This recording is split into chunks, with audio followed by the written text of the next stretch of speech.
The perspective of Firdas in the novel, the verdict of obedience against the disobedient Muslim wife, is deeply layered, oscillating between internalized submission and moments of awakening and resistance. Here are the key dimensions of her viewpoint drawn from the text. 1. Internalized patriarchal norms. Firdas begins with a rigid belief system shaped by religious and social expectations. She sees herself as being created for one purpose: to marry, bear children, and serve her husband. Her duties include cooking, cleaning, and providing sexual pleasure, with the looming fear that failure will lead to divorce and replacement by a younger wife. This mindset reflects the oppressive weight of obedience rulings and patriarchal law on her psyche. 2. Anxiety and fear of abandonment. Her thoughts reveal constant anxiety about losing relevance. She worries that her husband might marry another woman who offers more sexual pleasure. This fear underscores her desperate need to maintain favor, even at the cost of personal dignity. 3. Glimpses of hope and desire for love. Furdas's encounter with Sulla introduces a radically different vision of partnership. Sulla promises loyalty and love beyond youth and beauty, telling her she would be his life partner, not just a wife. These words ignite a new sense of self-worth, allowing her to imagine a future where she is valued for who she is, not merely for obedience or physical appeal. This moment becomes a psychological turning point, a contrast to the fear-based model of marriage she has always known. 4. Acts of defiance and symbolic resistance. Despite systemic oppression, Firdas demonstrates courage. Her refusal to submit in the hotel room confrontation with Osman al-Taib is portrayed as a reclaiming of dignity. She asserts, "Obey? You mistake me for one of your servants. I am not here to be owned," transforming her resistance into a symbolic triumph against patriarchal control. This act ties into the novel's broader theme of women's courage to resist misogynistic dictates, even at immense personal cost. 5. Emotional complexity. Her perspective is not static. It moves between despair and resilience. At times, she feels broken and hopeless, recalling abuse and longing for mercy. Yet, she also declares, "I am Firdas. I am resistance. Even in chains, I am free," signaling an inner strength that refuses complete erasure. In essence, Furdas's viewpoint embodies the tension between indoctrinated obedience and the yearning for autonomy and love. Her journey from fear and submission to moments of hope and defiance mirrors the novel's critique of patriarchal and religious systems that criminalize women's independence. In the novel, Mr. Osman al-Taib moves his bride Firdas from the Hilton Hotel to a rented apartment in the affluent Al-Amirat neighborhood before traveling to Gedaref because he wants to keep her under strict control during his absence. The text explains that this was not a gesture of care, but part of a calculated plan of abuse and domination. He was summoned to Al-Gedaref for urgent business, but before leaving, he arranged for Firdas to be transferred to a private location where she could be restrained and monitored. The rented apartment became a place of confinement.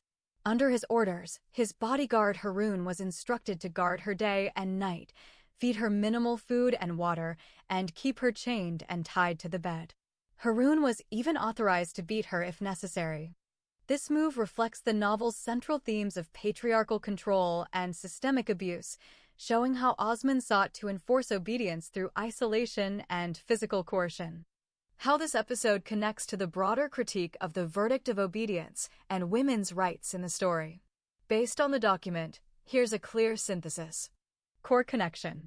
The episode is not an isolated event. It functions as a microcosm of systemic oppression. It illustrates how the verdict of obedience, a Sharia-based ruling compelling wives to submit to husbands, becomes a legal instrument for patriarchal control, legitimizing coercion, confinement, and sexual violence. Key links to the broader critique. Legalized patriarchal power. The Sharia court issues obedience rulings that strip women of autonomy, authorizing police to enforce submission. Guardianship norms allow male relatives to marry women off without consent, reducing them to property. Religious justification for abuse. Quranic verses and hadiths are invoked to sanctify forced marriage, wife-beating, and marital rape. Judges and imams frame resistance as sin or blasphemy, criminalizing dissent. Systemic denial of women's rights. The narrative condemns practices such as child marriage, polygamy, FGM, honor killings, and restrictions on education and mobility. Women's voices are erased in courtrooms. Their objections trigger humiliation and violence. Intersection of law and violence. Enforcement of obedience rulings involves armed police, physical assault, and confinement in the House of Obedience. These acts are portrayed as lawful, exposing the collusion between state and religion in perpetuating gendered violence. Symbolic and emotional resonance. The episode contrasts fleeting freedom, cartoon scenes of love and autonomy, with oppressive realities, forced marriage, courtroom humiliation. It uses metaphors, such as captivity and prison, to underscore how obedience rulings annihilate dignity and choice. Resistance as narrative counterpoint. Female defiance, whether through courtroom protest, escape, or conversion, becomes a radical act against entrenched misogyny. These moments of resistance highlight the story's advocacy for justice, autonomy, and human rights. Why it matters. This episode crystallizes the novel's thesis. Obedience is weaponized to enforce patriarchal dominance under religious cover, transforming women's lives into battlegrounds for survival. It positions the verdict of obedience as emblematic of a broader system where law, faith, and culture converge to deny women's agency and legitimize violence. When Nurse Zakiya returns from Gedaref and sees Firdaus with Harun, Firdaus's health is in a critical state. During Osman's absence, Harun had kept her restrained, starved, and subjected to repeated abuse. This neglect caused severe deterioration in her condition. She was extremely weak, malnourished, and traumatized. Zakiya is shocked by her appearance and persuades Harun to call an ambulance. Firdaus is then admitted to the ICU, where she falls into a prolonged coma. Medical reports later confirm that she suffered from severe beating, starvation, and repeated rape, highlighting the extent of her physical and psychological damage. Excerpts from the novel about the tragedy of the kidnapped and raped second innocent girl, Firdaus Ibrahim Mustafa Jaber. Before Mr. Osman Al-Taib traveled to Al-Gedaref city for an emergency meeting with his partners in crime, he made some arrangements regarding his captive bride, Firdaus. With the help of his despicable servant Harun and the corrupt nurse Zakiya, he managed to move the unconscious body of the dying girl Firdaus to a rented apartment in the most affluent area of the capital city called Al-Amarat. Then the evil old man ordered his wicked servant Harun to guard his fourth Muslim wife day and night. He told him to feed her nothing but a little food in her empty, hungry stomach and a few drops of water in her thirsty mouth, and that should be given once a day. She must be securely restrained by strong ropes and long chains, and if need be, Harun must not hesitate to chastise her with his big stick. The ropes should be removed from her hands at the time of feeding. But in no uncertain terms her legs should not be released from the chains.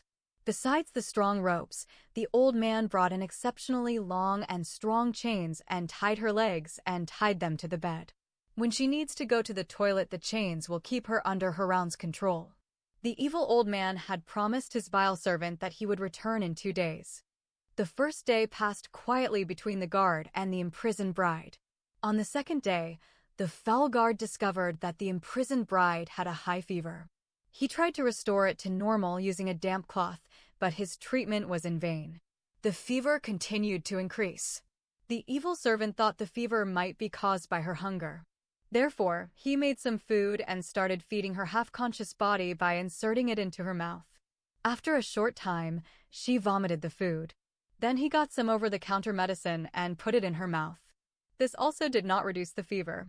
When the fever reached high levels, it affected Firdaus' brain. She started to speak some confusing sentences. She would smile sometimes, then laugh out loud. Her laughter sometimes turned into a loud scream. Harun became very worried. He believed that the new bride had lost her senses and gone insane. He repeated his treatment several times, but to no avail. In this pathetic situation, the second innocent girl, who was kidnapped and raped, stayed all day without any proper treatment. On the third day, Her condition became serious. The guard Harun knew that Mr. Osman Al-Taib would hold him responsible if the new bride died. He put his hand over her heart to see if she was alive or dead. He found that her heart was beating faintly. He looked at her face and found it very pale, and even her lips were parched. She appeared to him to be dying. He became very frightened, and his mind became restless as well. He is now in big trouble. He found himself having to choose between taking her to the hospital or escaping before she died. While he was in that dilemma, the evil servant heard the doorbell ring. He rushed to the door and opened it. He was expecting to see the old man, but he saw the beautiful nurse, Zakia, standing in front of him, and her face showed that she was carrying bad news. Her pretty face had completely changed in those few days. It looked as if she had been hit with many slaps. Her eyes are frightened and are surrounded by black circles. Her hair is not arranged and combed properly. Her clothes are dirty and torn. He concluded that she had a problem with the old man. He said to her, "What he did to you?" Instead of answering his question, she pushed him aside and entered the room.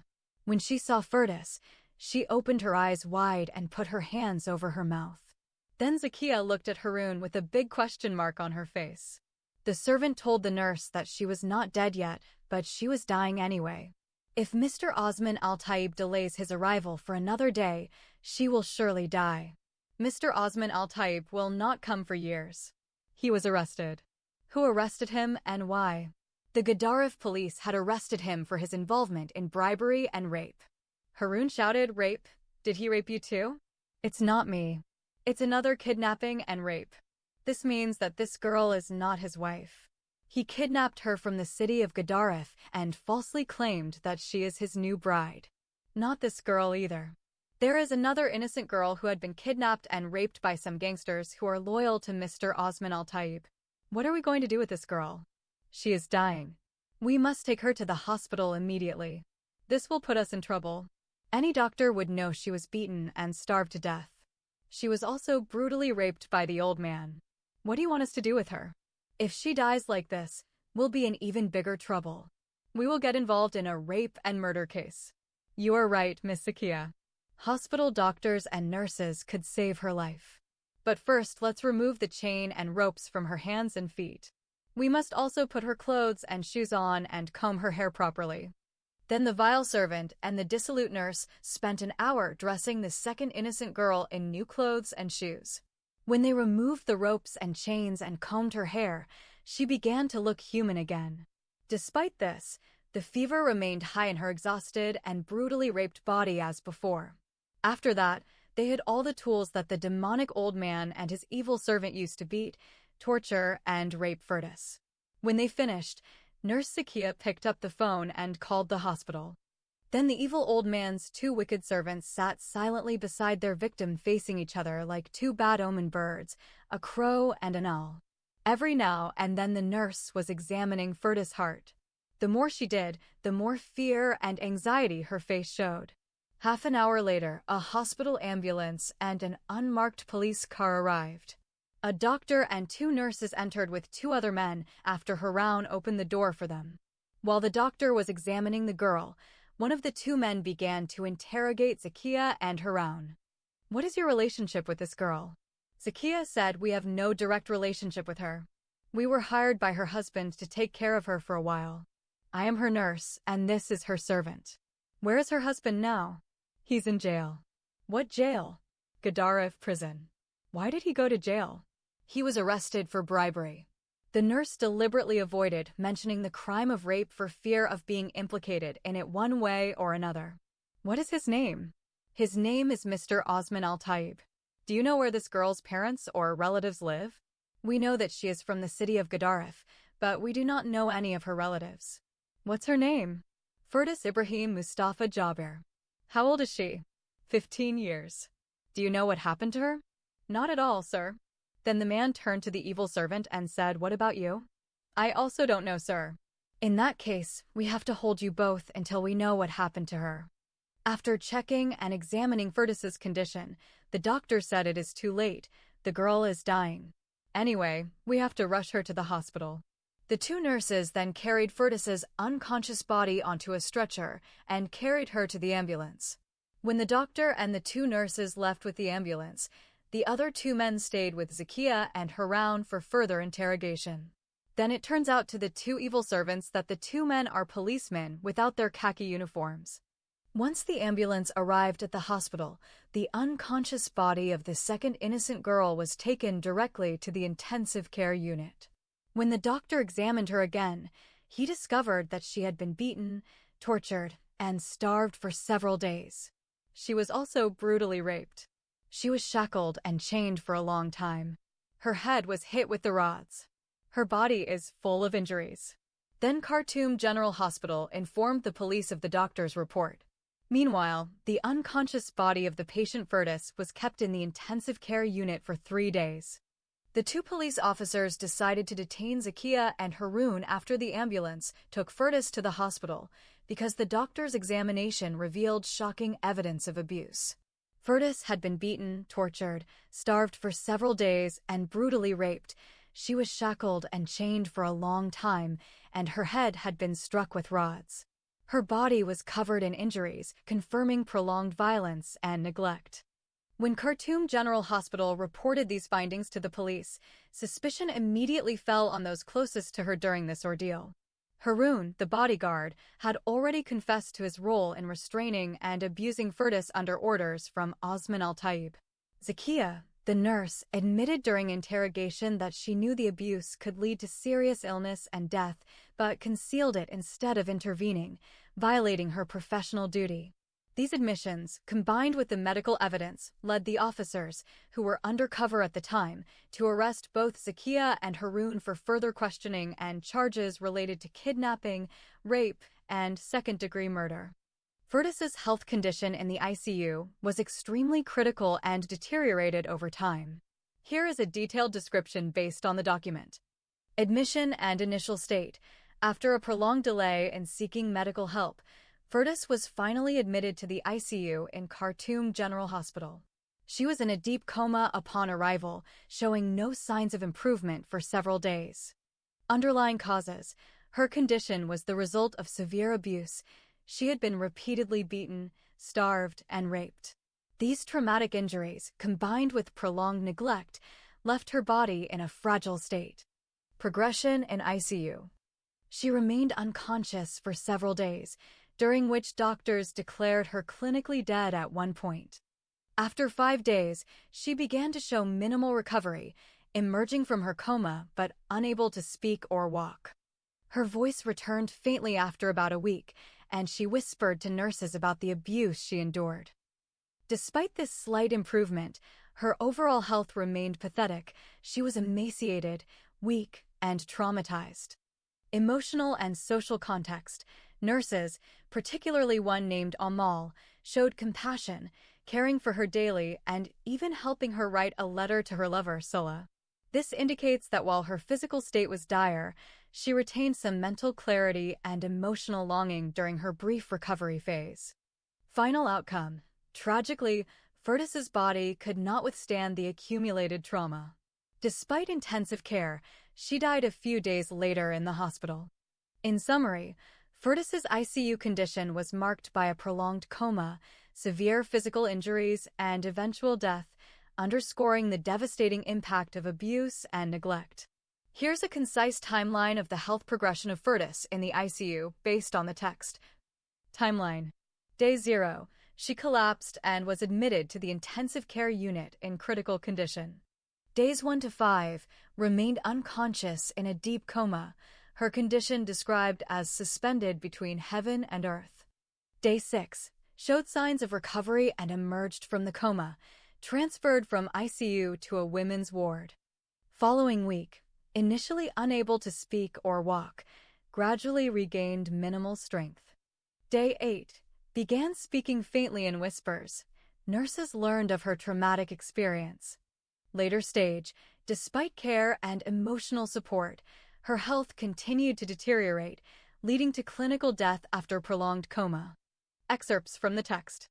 When the doctor and the two nurses left with the ambulance, the other two men stayed with Zakia and Harun for further interrogation. Then it turns out to the two evil servants that the two men are policemen without their khaki uniforms. Once the ambulance arrived at the hospital, the unconscious body of the second innocent girl was taken directly to the intensive care unit. When the doctor examined her again, he discovered that she had been beaten, tortured, and starved for several days. She was also brutally raped. She was shackled and chained for a long time. Her head was hit with the rods. Her body is full of injuries. Then, Khartoum General Hospital informed the police of the doctor's report. Meanwhile, the unconscious body of the patient Firdaus was kept in the intensive care unit for 3 days. After showing some recovery, she was transferred to the women's general ward. While she was in the hospital, the second innocent girl Firdaus was loved by all the hospital staff. Everyone who sees her miserable condition takes pity on her. 5 days later, she emerged from her long coma, but was unable to speak or walk. In this pathetic situation, she lasted for a week. On the 8th day, she began to speak in a faint voice and in a whisper. The nurses showed great interest in her when they learned that she was a rape victim.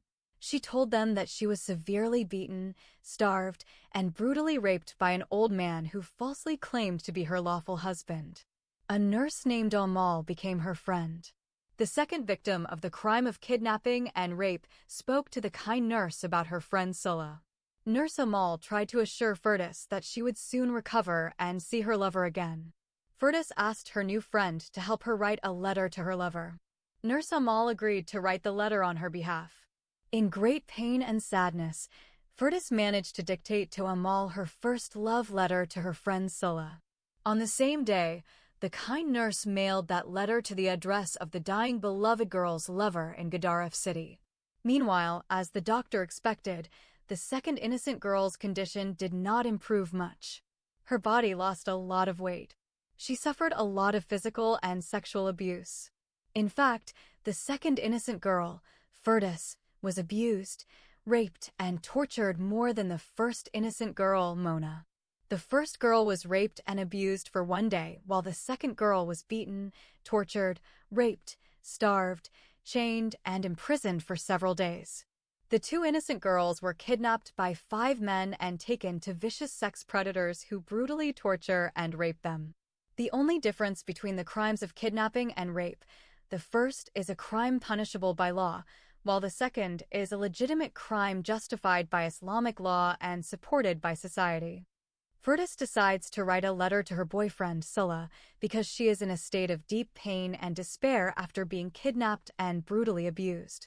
She longs to reach out to Sulla, who represents hope and love for her, and wants to express her feelings and maintain a connection despite her suffering. The letter becomes a way for her to communicate her emotions and her tragic situation before it is too late. She is helped by Nurse Amal, a compassionate nurse who befriends her during this ordeal. Amal agrees to assist Firdaus by writing the letter on her behalf, as Firdaus is physically weakened and in great distress. Firdaus dictates the contents of the letter to Amal, ensuring her words of love and anguish reach Sulla. Firdaus's letter is deeply emotional and tragic. In it, she expresses her unbearable suffering. She describes being tied with ropes and chains, starved, beaten, and raped repeatedly by her so-called legal husband, Osman Al-Taib. These details convey the brutality she endured and the complete loss of her autonomy. Sense of betrayal and injustice. Firdaus frames her ordeal as a consequence of systemic oppression, forced marriage under Sharia law, and patriarchal customs. She emphasizes that she was treated as property rather than a human being. Her longing and love, despite her agony, she writes tenderly to Sulla, her beloved, recalling their happier times in Khartoum and expressing hope that he understands her pain. This juxtaposition of love and suffering makes the letter even more poignant. A cry for recognition, she insists that she was not disobedient or rebellious, but a girl who wanted to choose her own life partner, Sulla. Her words challenge the false narrative used to justify her abuse and eventual death. Overall, the letter is both a personal farewell and a powerful indictment of the cultural and legal structures that enabled her tragedy. It reads like a testament of resistance and a plea for justice, even as she faces death. Firdaus writes with trembling words, filled with pain and despair, as she faces her final moments in Khartoum General Hospital. She recalls being dragged back to the House of Horror, euphemistically called the House of Obedience, under the guise of lawful marriage, where she was starved, beaten, and raped. Her body is broken, yet her spirit clings to the hope that her beloved Sulla might read her words and know she fought to live for him. She insists she was never rebellious or disobedient, only a girl who wanted the freedom to choose her own life. For that, she was condemned and killed. Her letter becomes both a cry for justice and a testament of resistance, declaring that her death was not the result of sin, but of a cruel system that punished her for seeking autonomy. Excerpts from the novel. 2 days after the second innocent girl, Firdaus sent her first love letter to her lover Sulla. She began slipping into a coma again. Accordingly, the doctor put her in the intensive care unit. She continued in a comatose state inside the ICU without any progress. Moreover, she continued in a state of deep coma for several days until the doctor finally declared her clinical death. During that time, her new friend, Nurse Amal, did everything she could for her dying patient. She washed her clothes every day. She cleaned her body and combed her hair regularly. Sometimes, she would spend the night at her bedside. But the innocent second girl, Firdaus, is not aware of all this caring and merciful treatment. The loving nurse wished that the boyfriend Sulla would come before his beautiful girlfriend's soul separated from her dying body. Here's a detailed comparison of the tragedies of the two innocent girls, Mona and Firdaus, based on the text. 1. Nature of violence. Mona, kidnapped and gang-raped by 6 men led by Alwash. Her ordeal was described as unimaginable cruelty, leaving her physically and emotionally shattered. Later, she was raped again during a trap set for Hajj Muhammad. Firdaus endured prolonged and multifaceted abuse, beaten, starved, chained, imprisoned, and raped repeatedly by Osman al-Taib. Her suffering was far more brutal and systemic. 2. Duration. Mona, her initial ordeal lasted 1 day, though intense and degrading. Firdaus, her torture spanned several days, culminating in repeated rape and eventual death. 3. Systemic role. Mona, victim of criminal underworld corruption. Courts dismissed her plight, framing her as a careless schoolgirl rather than a victim. Firdaus, her abuse was institutionally sanctioned. The Sharia court issued a verdict of obedience, and police dragged her to Osman's House of Obedience, legitimizing her torture. 4. Outcome. Mona survived but deeply traumatized. Firdaus died after prolonged torture and rape, her body weakened by starvation and beatings. 5. Symbolism. Mona represents the predatory nature of patriarchal networks and the complicity of corrupt systems in silencing victims. Firdaus embodies systemic dehumanization, treated as property, her resistance criminalized, and her death a chilling indictment of institutionalized misogyny. Key differences at a glance. Aspect. Mona al-Wais. Firdaus, Osman al-Taib. Type of abuse. Gang rape by 6 men. Beating, starvation, chaining, rape. Duration. 1 day. Several days. Systemic role. Courts ignored her plight. Courts and police enforced abuse. Outcome. Survived, traumatized. Died after prolonged torture. Interpretation. While Mona's suffering was horrific, Firdaus's ordeal was more extensive and institutionally sanctioned, making it a chilling example of how patriarchal law weaponizes obedience to justify violence. Here's a detailed comparison based on the text from the novel The Verdict of Obedience against the Disobedient Muslim Wife. 1. Nature of the acts. Gang of Al-Wash, Mona's case. Mona was kidnapped and gang-raped by 6 men led by Al-Wash in a brothel. This was a criminal act, motivated by revenge and lust, and carried out by organized gangsters operating outside the law. The crime was episodic but devastating, leaving Mona physically and emotionally shattered. Gang of Osman al-Taib, Firdaus's case. Firdaus was abducted by 5 armed policemen acting under a Sharia court's verdict of obedience. She was forcibly taken from her home in Gadaref to Osman's House of Obedience in Khartoum. Unlike Mona's ordeal, this was legalized oppression, framed as enforcement of religious law. Her resistance was criminalized as disobedience. 2. Agents of violence. Al-Wash's gang, criminals from the underworld, violent, corrupt, and motivated by personal vendetta. Osman's enforcers, state agents, police, acting under judicial orders, symbolizing collusion between patriarchal authority and state power. 3. Brutality and treatment. Mona, subjected to gang rape and torture for one day. The gang treated her as prey, and corruption allowed some perpetrators to escape justice temporarily. Firdaus endured prolonged abuse, beaten, chained, starved, raped repeatedly, and humiliated. Her suffering was systemic, legitimized by law and religion.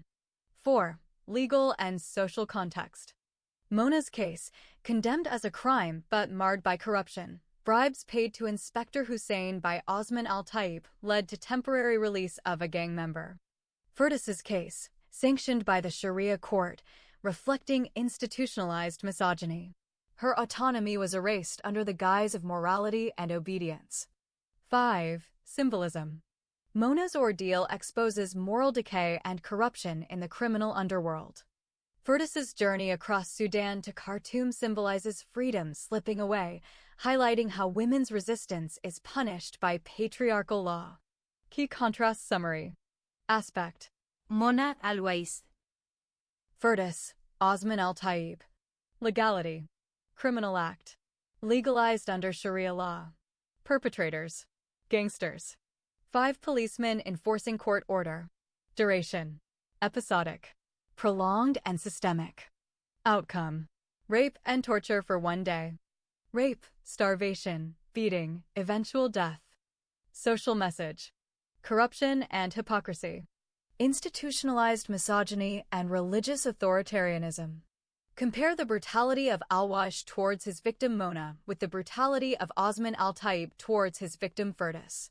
Here's a comparative analysis based on the text. Brutality of Al-Wash towards Mona. Nature of violence. Mona was kidnapped and taken to a brothel where she was brutally gang-raped by 6 men, including Al-Wash. The act is described as unimaginable cruelty, leaving her physically and emotionally shattered. Duration. Her ordeal lasted one day, but the violence was intense and degrading. Systemic failure. Corrupt police and Sharia court judges dismissed her plight, framing her as a careless schoolgirl rather than a victim, which compounded her suffering. Symbolism. Mona's experience exposes the predatory nature of patriarchal networks and the complicity of legal systems in silencing victims. Brutality of Osman al-Taib towards Firdaus. Nature of violence. Firdaus endured prolonged and multifaceted abuse. She was beaten, starved, chained, imprisoned, and raped repeatedly. The text states Firdaus was tortured much more brutally than Mona. Duration. Her suffering spanned several days, culminating in repeated rape and torture.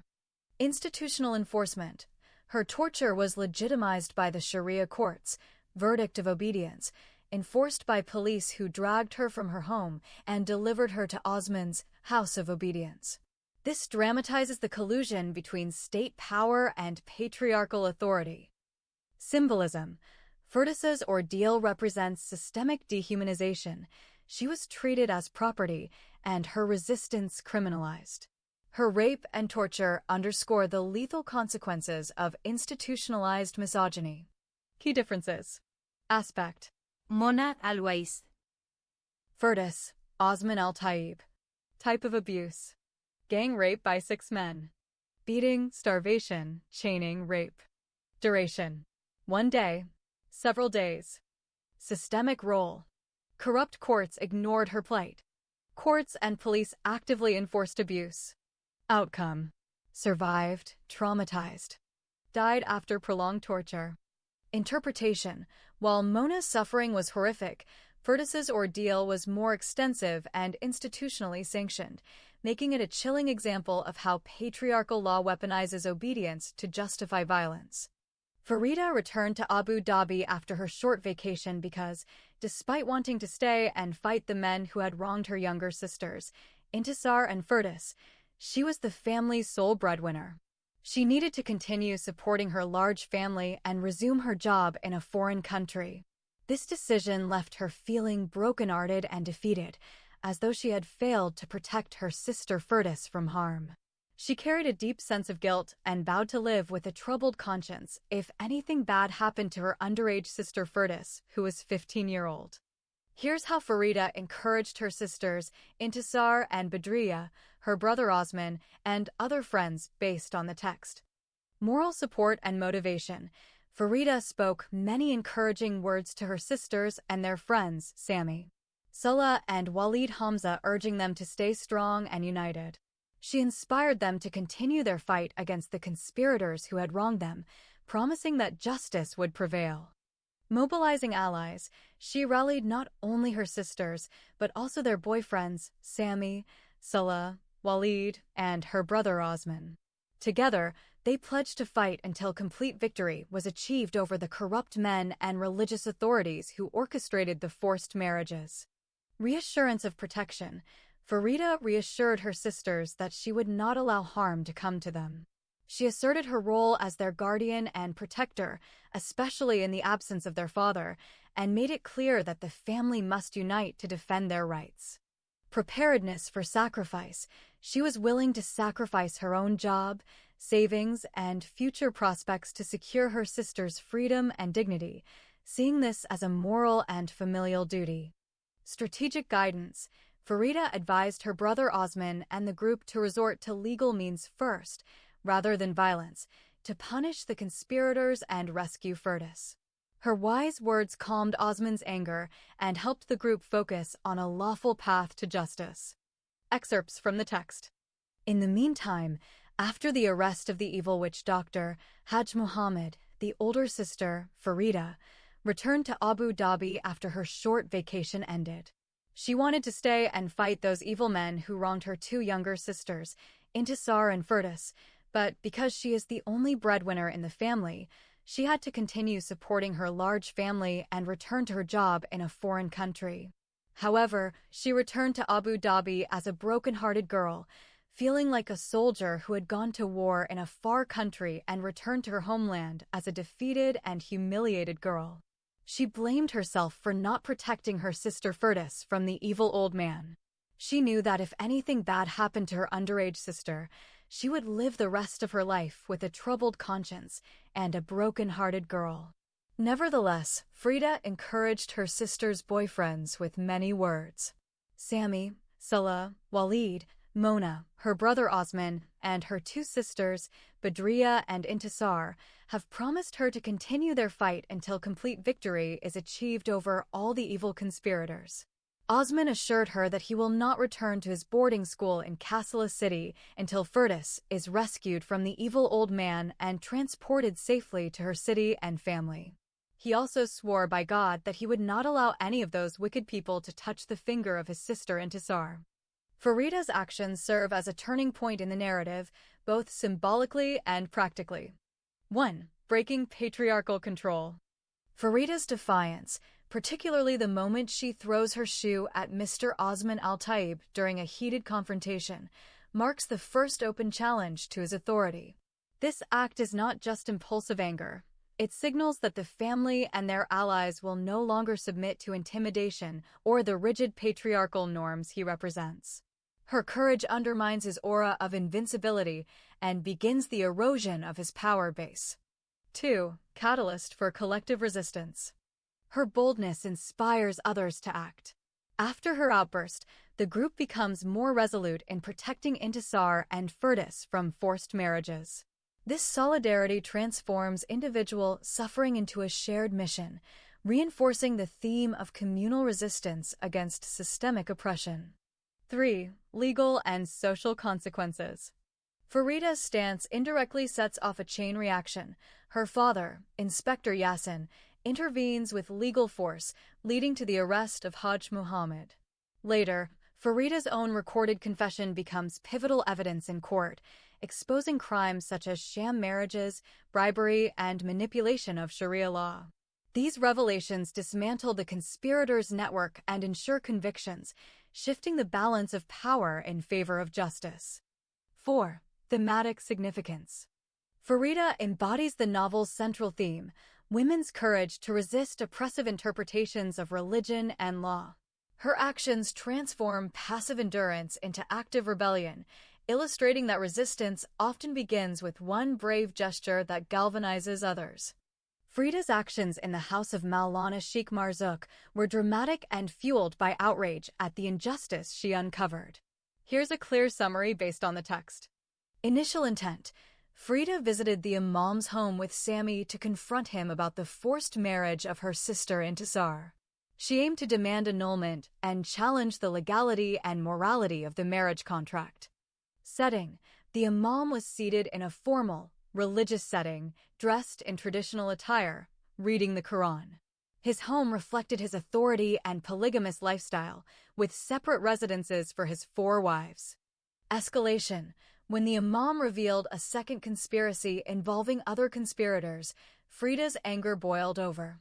She spat on his face, slapped his head, kicked his marriage records and the Quran into the air, jumped on him and grabbed his throat, attempting to strangle him. Intervention. Sami intervened, just in the nick of time, pulling Frida's hands from the Imam's neck and dragging her out of the room with great difficulty. Aftermath. As they left, Frida and Sami hurled insults and threats, leaving behind a furious Imam, his 3rd wife, and his rejected daughter. Frida vowed to pursue justice through legal channels rather than violence. Her behavior symbolizes defiance against patriarchal and religious oppression, turning the confrontation into a powerful act of resistance. Here's a fuller picture of the Imam's reaction and demeanor during the confrontation, based on the novel. Initial politeness and formality. The Imam begins by greeting Frida and Sami with expected courtesies, maintaining a formal and composed tone. This initial politeness reflects his sense of authority and ritual propriety. Shift to defensive and didactic. When questioned about the legality and morality of the marriage contract, his tone quickly becomes defensive and didactic. He cites religious law and tradition extensively, signaling his reliance on doctrinal authority. Escalation to harshness and anger. As Frida and Sami press him on the issue of forced marriage, the Imam grows harsh, dismissive, and even angry. He accuses Frida of being an atheist and refuses to acknowledge the harm caused by such practices. His attitude is rigid, legalistic, and uncompromising. Condescension.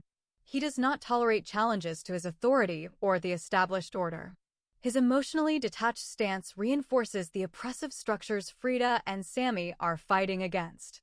Impact on visitors. This behavior leaves Frida and Sami frustrated and alienated. Their emotional appeals are met with bureaucratic and theological arguments, making it clear that personal feelings and justice are secondary to religious procedure in his eyes. They leave feeling powerless and more determined to seek alternative avenues for redress. Frida's actions in the house of the politician Mahjoub al-Hilali are portrayed as bold and confrontational. Here's a detailed account based on the text. Arrival and purpose. Frida, accompanied by her sisters and their friends, visits Mahjoub al-Hilali's home early in the morning. Their goal is to expose a conspiracy involving his son Hassan, who married Intisar without her consent. At the gate, Frida explains to the security guard that they want to uncover an evil plot linked to Hassan. After a tense wait, they are allowed inside. The confrontation. When Mahjoub al-Hilali finally appears, Frida takes the lead in presenting their case. She asserts that Intisar's marriage was forced and illegal because her consent was never obtained and Omar, the half-brother, is not a legitimate guardian. Frida challenges the politician directly, accusing his son of conspiring with Omar. She says, "Your son Hassan conspired with our half-brother and sworn enemy Omar and married my sister Intisar without her knowledge and consent." Mahjoub's response. Mahjub defends the marriage, claiming it was lawful under Sharia and arranged to save Hassan from heartbreak. He insists Intisar now belongs to Hassan as his legal wife. The discussion becomes heated. Frida refuses to accept his reasoning and vows to fight the marriage in court, declaring she will protect her sisters at all costs. Aftermath. The meeting ends without resolution, but Frida emerges more determined than ever. She plans to gather evidence and seek legal support, stating she will not rest until Intisar's freedom is restored and the forced marriage annulled. In the office of Mr. Osman Al-Taib, Frida's actions are portrayed as bold and defiant, reflecting her resistance to patriarchal authority and injustice. Direct confrontation. Frida challenges Mr. Osman's arrogance and his attempt to assert control over her sister's life. She speaks out passionately, reminding him that neither wealth nor power gives him the right to enslave or mistreat women. Her words emphasize that Firdaus has the right to choose whom she loves and marries, rejecting the notion that Sharia law or social status can override personal freedom. Quote from the text, "Before we leave, I want to remind you that Firdaus is neither your Muslim fourth wife nor a slave girl.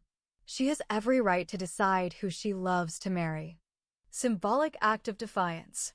During the heated exchange, Frida throws her shoe at Mr. Osman's face. This act is described as a powerful protest against his cruelty, misogyny, and the injustice he represents. It symbolizes her refusal to submit and her determination to fight for her sister's rights. Summary from the text. Frida throws her shoe at Mr. Osman Al-Taib because of his repeated sarcastic, dismissive, and misogynistic remarks. The confrontation marks a turning point, highlighting courage and resistance. Emotional intensity. Her lips tremble and her teeth slam together in anger as she speaks, showing the depth of her outrage. Despite the threat of armed security, she stands her ground until the very end, leaving the office with her sisters and their friends after delivering her final warning. Overall, Frida's actions in Mr. Osman's office combine verbal defiance, physical protest, and moral courage, making her a central figure in resisting oppressive norms and defending her sister's autonomy. Here's a detailed account of the confrontation between Frida and Osman Al-Taib in his office, based on the document. Context of the confrontation. Frida and her allies, including Sami, visit Osman Al-Taib to challenge the forced marriages involving her sisters, Intisar and Firdaus. Osman is portrayed as a wealthy, authoritarian patriarch determined to enforce Sharia-based obedience and protect his reputation. The meeting quickly escalates into a heated clash of values, love, and autonomy versus patriarchal control. Key events during the confrontation. Osman's sarcastic provocation. Osman mocks the group, boasting about his power and dismissing their moral arguments. He declares, "I was not interested in my marriage to Firdaus, and I did it to protect my name from being spoiled by my bad boy. But now that you have humiliated and challenged me in my office and set my son against me, I will demand, through Sharia court, that my fourth wife, Firdaus Ibrahim Mustafa Jaber, come and live with me in my house."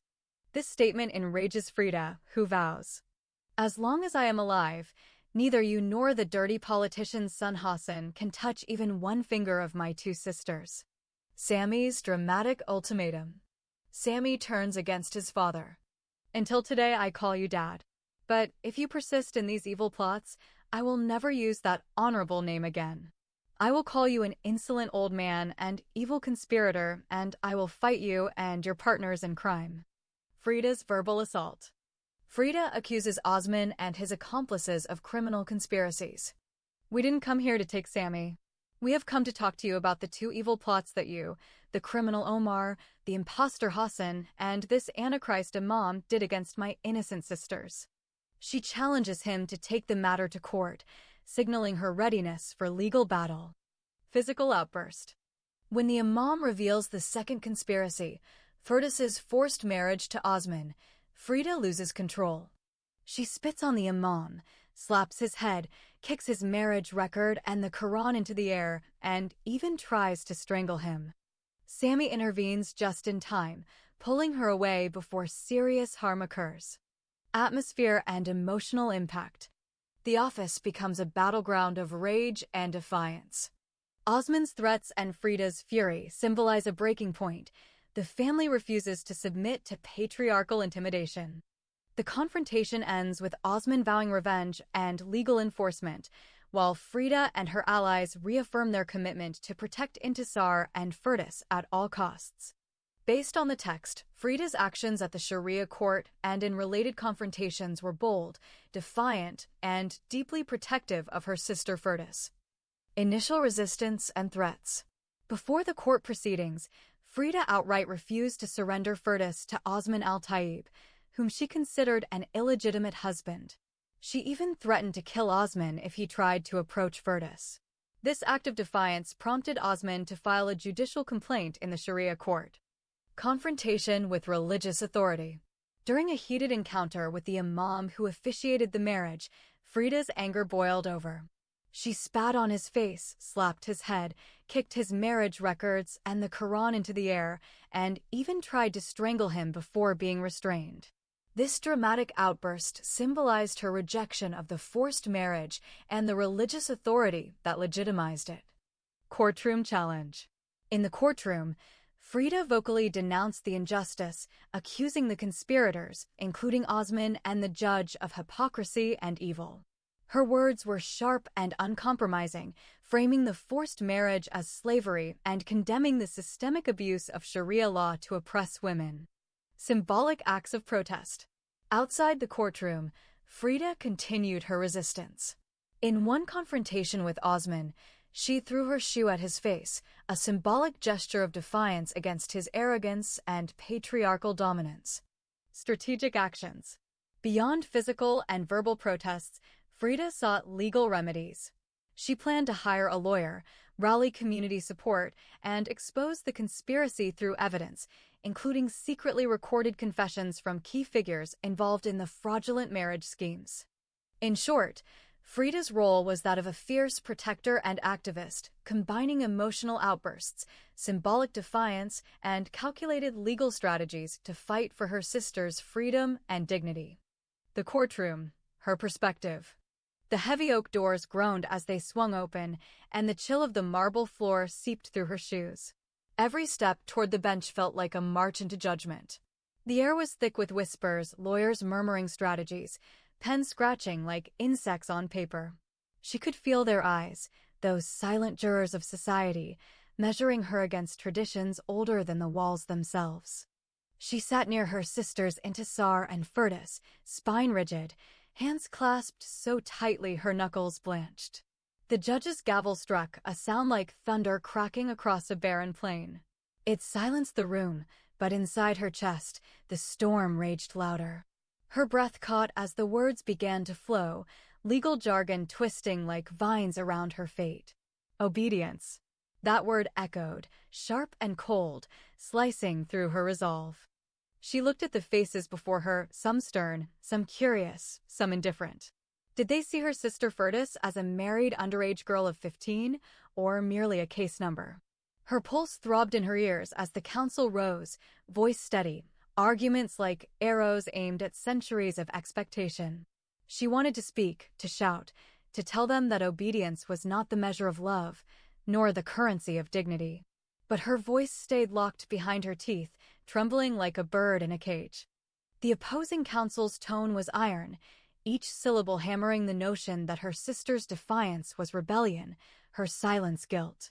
She felt the weight of history pressing down, 1,000 verdicts whispering that wives must bow.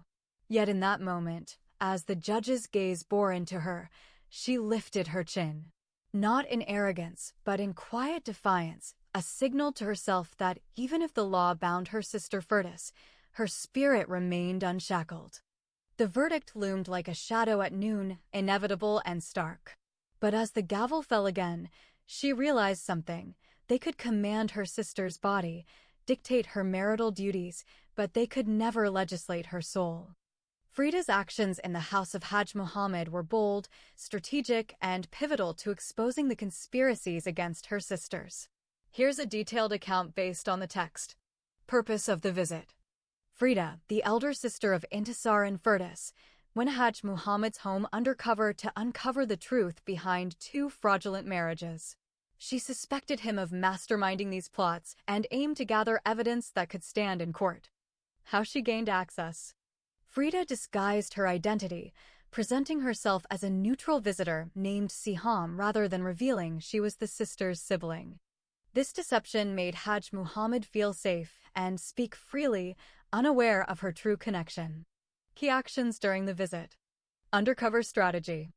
Frida posed as an alluring woman to gain his trust and make him comfortable enough to confess. Secret recording.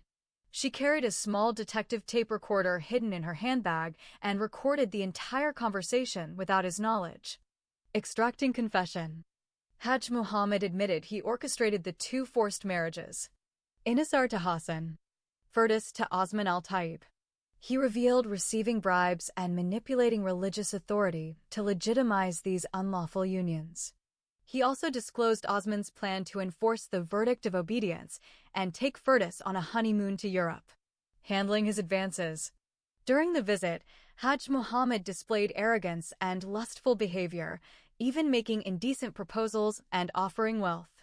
Frida pretended to entertain his advances without intending to fulfill them, using this as leverage to keep him talking. Challenges faced.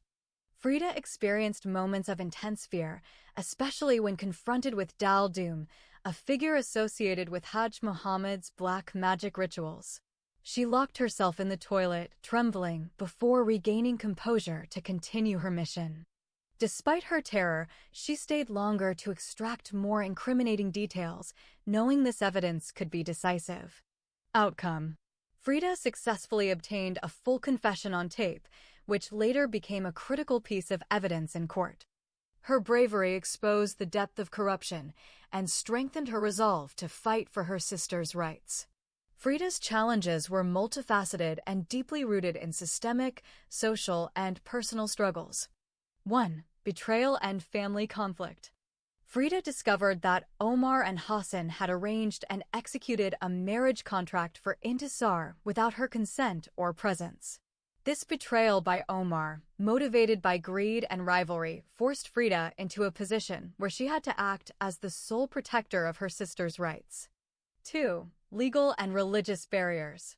She faced the daunting task of challenging a marriage contract sanctioned by a religious authority, Imam/Mazun. In a patriarchal system where women's autonomy is dismissed, Frida had to gather evidence proving Omar was not a legitimate guardian and that Intisar's consent was never given. 3. Social pressure and isolation. Frida's resistance to forced marriage attracted suspicion and hostility from neighbors, relatives, and even some family members. The community viewed her defiance as shameful, reinforcing norms that equate obedience with virtue. This isolation amplified her vulnerability and made her mission even riskier. 4. Threat of violence. The text highlights the looming danger of honor-based violence for women who challenge social norms. Frida's actions, publicly confronting religious leaders and planning to escalate the matter to courts, could have exposed her and her sisters to severe physical harm. 5. Emotional and moral burden. Frida carried the emotional weight of safeguarding her sisters' futures while navigating a corrupt system. Her determination to annul the marriage and restore Intisar's freedom required immense courage, as failure could mean lifelong suffering for her sister. Frida's strategy for overcoming the challenges surrounding her sister Intisar's forced marriage is described as bold, multi-pronged, and deeply principled. Here's a concise summary based on the document. Core elements of Frida's plan. Direct confrontation. She immediately seeks out the religious leader, Imam/Mazun, who officiated the marriage contract, aiming to have it annulled due to lack of consent. Evidence gathering. Frida collects all necessary documents and correspondence proving Omar is not a legitimate guardian. Intisar never consented to the marriage and consistently rejected Hassan's proposals. Mobilizing allies. She enlists Sami, Intisar's true beloved, to present a united front, demonstrating that Intisar already has a fiancé she loves and who has family support. Escalation if needed. If the imam refuses, Frida plans to take the case to legal authorities or courts, go public to expose the injustice and rally community support for women's rights. Prepared for sacrifice. Frida is willing to make personal sacrifices, even risk her own future prospects, to restore her sister's freedom and dignity. Public advocacy. She is ready to shame conspirators and challenge patriarchal norms by appealing to anyone who values justice. Underlying motivation. Frida's actions are driven by a sense of justice and familial responsibility, commitment to Intisar's autonomy and right to choose her own destiny. In short, Frida refuses to accept the forced marriage and uses every available channel, religious, legal, and social, to overturn it. Her approach combines courage, methodical planning, and moral conviction. Here's a character analysis table comparing Frida, Intisar, and Firdas based on the details from the novel. Character. Core traits. Moral profile. Psychological profile. Symbolic role. Frida. Beautiful, friendly, talkative, resourceful, highly feminine appeal, impulsive yet courageous. Justice-driven, morally courageous, sacrifices personal happiness to protect family. Resilient and strategic, bears responsibility for siblings' welfare, avoids marriage to support family. Represents loyalty and selflessness, a bridge between tradition and modernity. Intisar. Bright, independent, romantic idealist, deeply loyal to love, rebellious against forced marriage. Rejects patriarchal control, prioritizes education and autonomy. Emotionally volatile, oscillates between hope and despair, suffers persecution and imprisonment. Embodies resistance and dignity, dramatizes the cost and power of defiance. Firdas. Sweet but moody, oscillates between talkative and withdrawn, vulnerable due to youth. Rejects coercion and child marriage, asserts bodily autonomy. Endures extreme trauma, rape, torture, shifts from rage to hopelessness, suicidal tendencies. Symbolizes the tragic cost of submission. Her fate critiques systemic violence. Key contrasts. Frida versus Intisar. Frida fights indirectly through strategy and sacrifice, while Intisar openly rebels and risks everything for love. Intisar versus Firdas. Intisar's defiance contrasts with Furdas's coerced obedience and tragic end. Frida versus Firdas. Frida's resilience and agency highlight Furdas's vulnerability and victimization. Frida's motivations in the story are deeply rooted in family loyalty, justice, and resistance to systemic oppression. Here are the key aspects. 1. Sacrifice for family. Frida has consistently prioritized her family's well-being over her own desires. She rejected numerous marriage proposals and gave up the chance to have children because she promised to support her mother and siblings financially and emotionally. Her ultimate goal was to see all her siblings complete their education, secure good jobs, and live independent lives before she considered her own happiness. This sense of duty shaped her life choices. 2. Immediate response to injustice. When Frida learns about the forced marriage of her sister Intisar, her reaction is one of determined resistance. She plans to confront the imam who officiated the marriage, arguing that it was conducted without consent and demanding annulment. This shows her courage and moral conviction in challenging patriarchal and religious authority.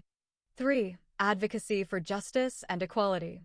Beyond personal intervention, Frida embodies the novel's theme of advocacy. She gathers evidence, strategizes legal action, and seeks to expose the injustice publicly. Her actions underscore a broader fight for women's autonomy and dignity in a society dominated by oppressive norms. 4. Emotional complexity. Despite her strength, Frida experiences moments of doubt and heartbreak, especially after the tragic ends of her siblings Osman and Firdas.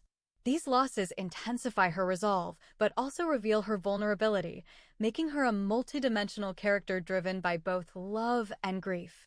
Frida's role in the narrative is multifaceted and deeply significant. 1. Protective sister and advocate.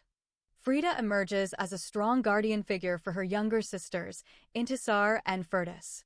She is vocal in condemning the forced marriage arranged by Omar and Hassan, viewing it as a betrayal.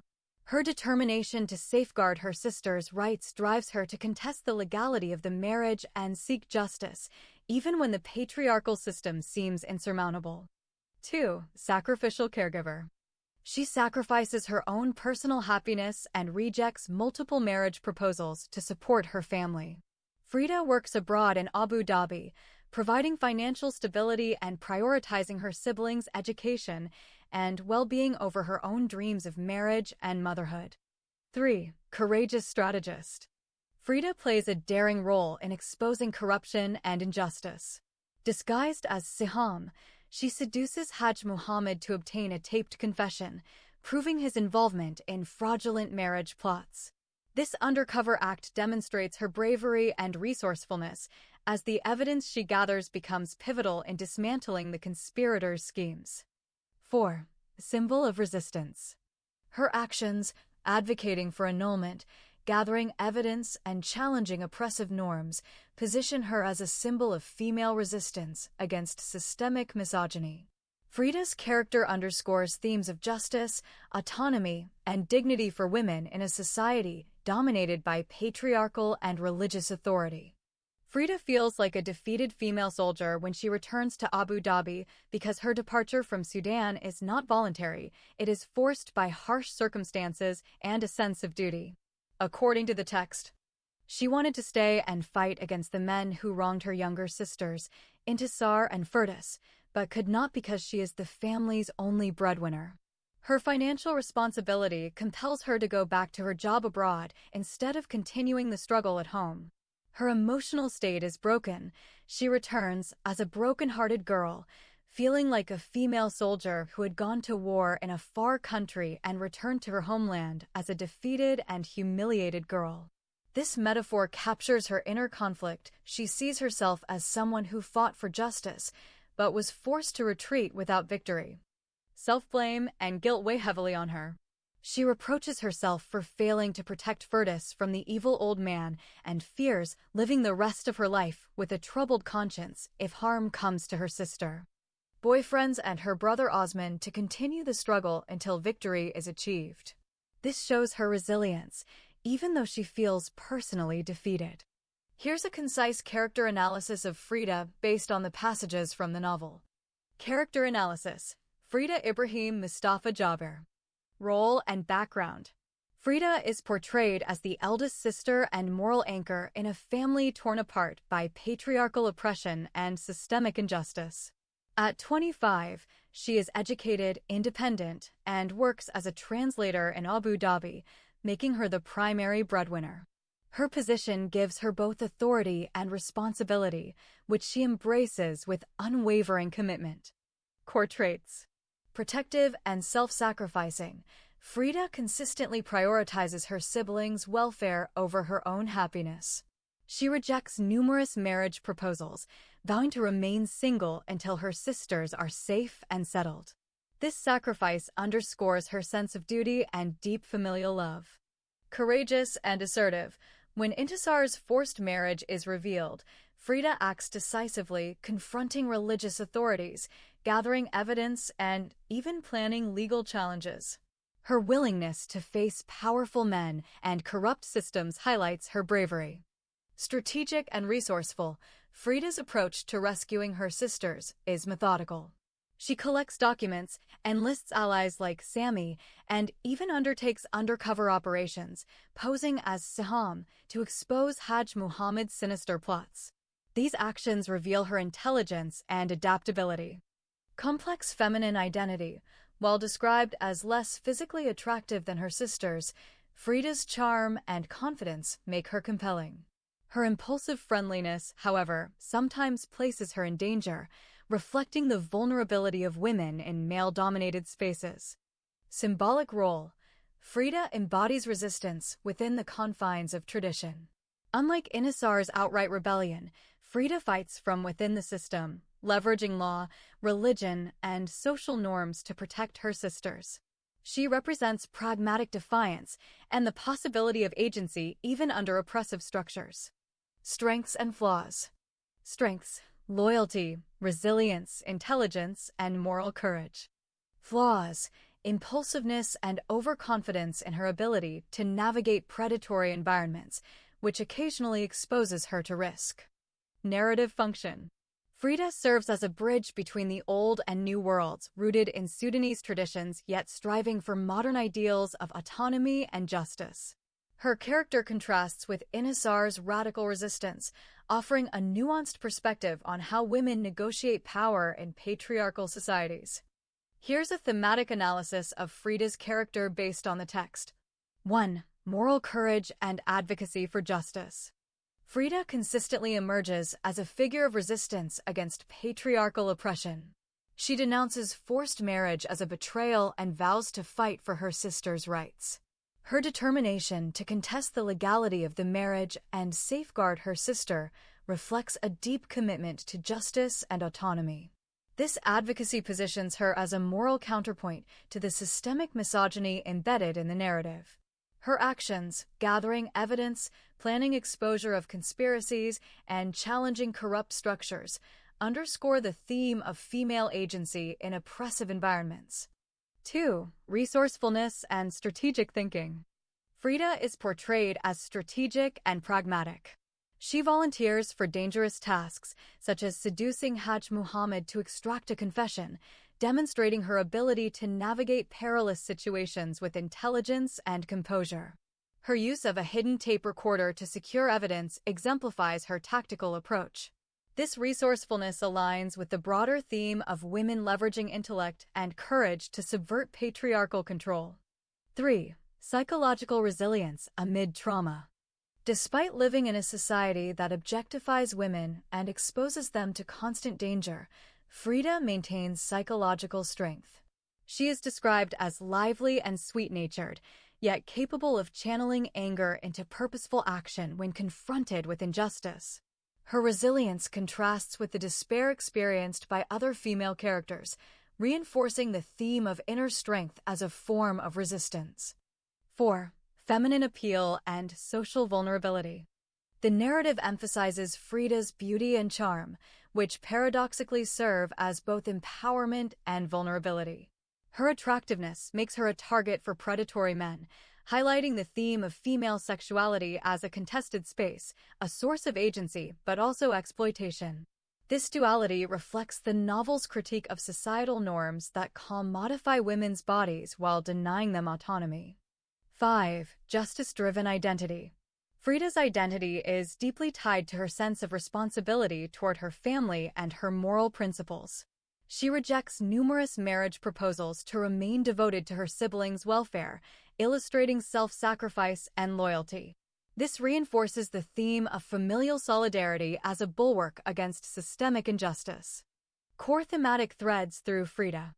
Resistance versus obedience. Frida embodies defiance against the verdict of obedience, challenging laws that enforce submission. Agency and oppression. Her actions symbolize the possibility of reclaiming power within restrictive systems. Gender and justice. Frida's struggle foregrounds the intersection of gender, law, and morality, making her a central figure in the novel's critique of patriarchal structures. 0. A description of the joy experienced by Sulla and Sammy when they discover Furtus's letter in the mailbox. Here's a vivid and emotionally rich portrayal. Sulla and Sammy's joyful discovery. As Sulla and Sammy approached the mailbox, the crisp air seemed to hum with anticipation. When they opened it and saw the envelope bearing Furtus's familiar handwriting, their hearts leapt. For a moment, time slowed, the weight of longing and uncertainty melted away, replaced by a surge of warmth and relief. Sammy's eyes sparkled as they exchanged a glance with Sulla, a silent conversation of shared happiness. Laughter bubbled up, unrestrained and pure, echoing like music in the quiet street. Sulla clutched the letter to their chest, feeling its texture as if it were a tangible promise of connection. The world around them seemed brighter, the colors sharper, the sounds sweeter, because they have expected that single romantic letter carried not just words, but hope, love, and the reassurance that they were remembered. The morning sun spilled across the front steps as Sulla and Sammy approached the mailbox, their conversation trailing off into a comfortable silence. Sammy reached out, his hand trembling with the faintest hope, and opened the small metal door. Inside, nestled among bills and advertisements, was an envelope. The handwriting on the front was unmistakable, delicate, looping, and full of life. "Wait, Sulla, look!" Sammy exclaimed, his voice cracking with excitement. Sulla leaned in, eyes wide. "Is that?" "It's from Furtis." Sammy laughed, the sound bubbling up from deep inside. He snatched the envelope and held it up to the light, as if to make sure it was real. For a moment, neither of them spoke. The world seemed to pause, the only sound the distant chirping of birds and the thudding of their own hearts. "Open it," Sulla urged, grinning from ear to ear. With trembling fingers, Sammy tore open the envelope. The scent of home, of ink and paper and hope, rose up to meet them. He unfolded the letter, his eyes scanning the first lines. "She's all right," Sammy whispered, his voice thick with relief. "She's really all right." Sulla clapped him on the back, unable to contain his joy. "I told you, didn't I? I told you she'd write." They laughed together, the sound echoing down the street. Sammy pressed the letter to his chest, his eyes shining with tears he didn't bother to hide. "Come on," Sulla said, his voice softening. "Let's read it together." They sat on the steps, shoulder to shoulder, and as Sammy read aloud, the words of Furtis wrapped around them like a warm embrace. In that moment, the world was bright and full of promise, and the simple joy of a letter in the mailbox was enough to make them believe in miracles again. Why Intisar suggests that the letter from Furtis to Sulla should be read by the first innocent girl, Mona. Based on the narrative, Intisar makes this suggestion because Mona is not only a close friend, but also someone who has experienced deep suffering and injustice herself. She is referred to as the first innocent girl, due to her own ordeal of kidnapping and violence. By asking Mona to read the letter aloud, Intisar is honoring her resilience and giving her a role of emotional importance within the group. This act also symbolizes solidarity among the women who have endured trauma, allowing Mona to participate in a moment of hope and connection, and reinforcing the theme of shared empathy and support among the victims of patriarchal oppression. Additionally, Mona's reading of the letter is a way to bring the group together, as her voice carries the words of Furtis to all present, transforming the letter into a communal experience of relief, joy, and remembrance. This gesture highlights the importance of friendship, healing, and the collective processing of pain and hope within the narrative. Character analysis: Mona, the first innocent girl. Background and role: Mona is referred to as the first innocent girl because she is the first among the main female characters to endure a harrowing ordeal, kidnapping, and sexual violence. Her story runs parallel to Intisar's and intersects at key moments, making her a symbol of both individual suffering and collective female resilience. Core traits: resilient survivor. Despite being a victim of brutal violence, Mona demonstrates remarkable psychological strength. She does not allow her trauma to define her entirely, and she seeks meaning and connection even after her ordeal. Empathetic and supportive, Mona forms deep bonds with other female characters, especially Intisar and Furtis. She has chosen to read Furtis's letter aloud because her own suffering gives her a unique empathy and emotional authority within the group. This act also allows her to participate in moments of hope and healing, reinforcing the theme of solidarity among women who have endured trauma. Symbol of shared trauma, Mona's experiences are not isolated. They reflect the systemic dangers faced by women in the narrative society. Her character is a vessel for exploring the psychological and social consequences of violence, as well as the possibility of recovery and mutual support. Narrative function: Mona's presence in key scenes, such as reading Furtis's letter, serves to unite the group emotionally and transform individual pain into a communal experience.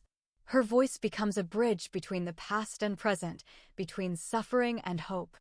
She is also a reminder that innocence and victimhood do not preclude agency. By participating in acts of remembrance and healing, she reclaims part of her narrative. Significance.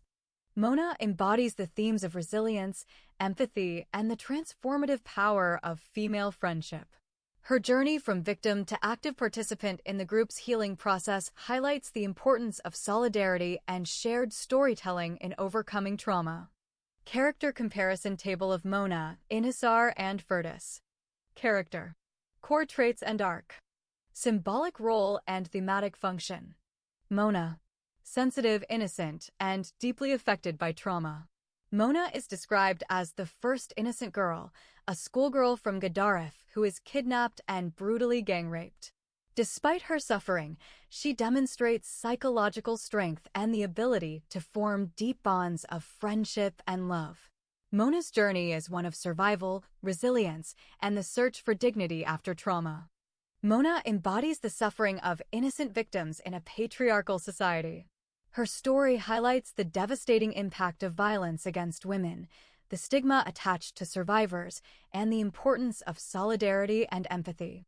Mona's ability to recover and support others, such as reading Firdaus's letter aloud, symbolizes hope and the possibility of healing. Intisar. Intelligent, independent, and philosophical. Intisar is the central protagonist, resisting forced marriage and enduring persecution, imprisonment, and torture. She is highly reflective, questioning the justice of the systems around her, and ultimately becomes a symbol of resistance and hope. Intisar represents the struggle for autonomy and justice. Her arc, from victim to survivor to agent of change, foregrounds the intersection of gender, law, and morality. She is the voice for the voiceless and a catalyst for questioning oppressive norms. Firdaus. Sweet, moody, and vulnerable due to her youth.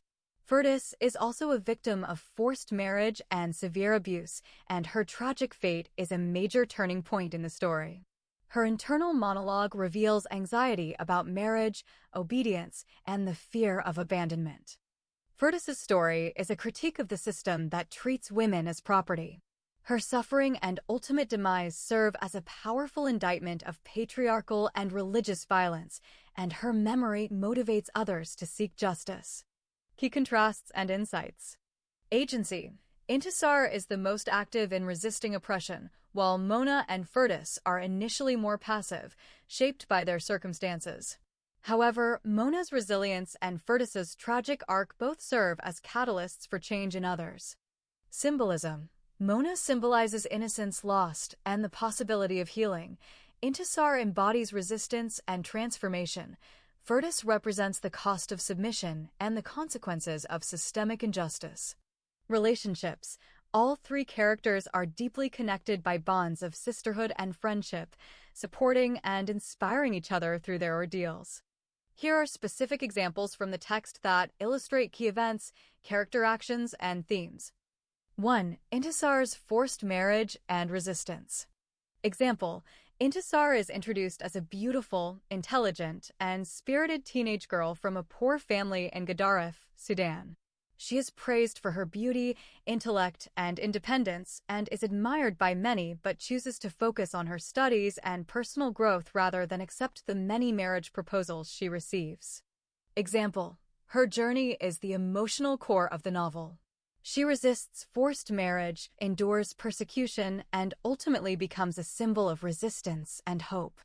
A girl subjected to the will of others, her half-brother, the Sharia court, her community, but gradually asserts her own agency, making difficult choices to escape, resist, and survive.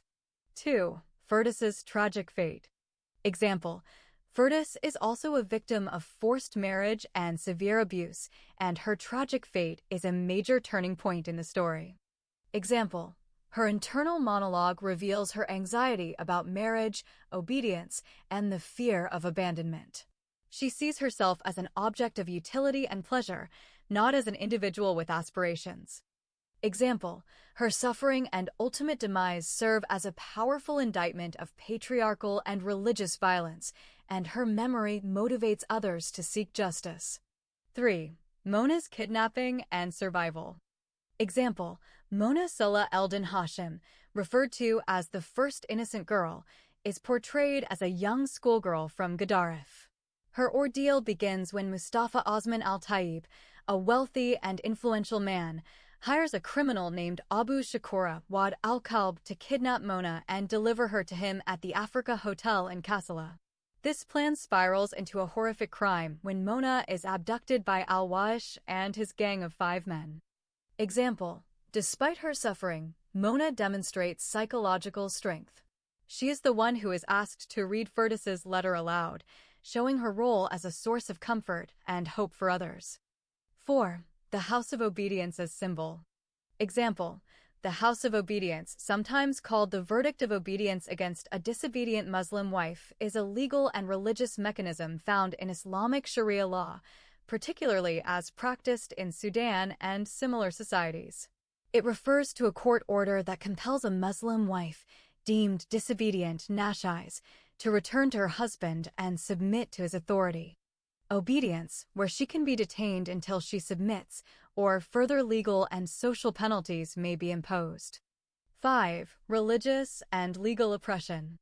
Example: the novel exposes the oppressive nature of patriarchal and religious systems, especially Sharia law, which allows forced marriage, polygamy, child marriage, female genital mutilation, FGM, and the legal beating and rape of wives.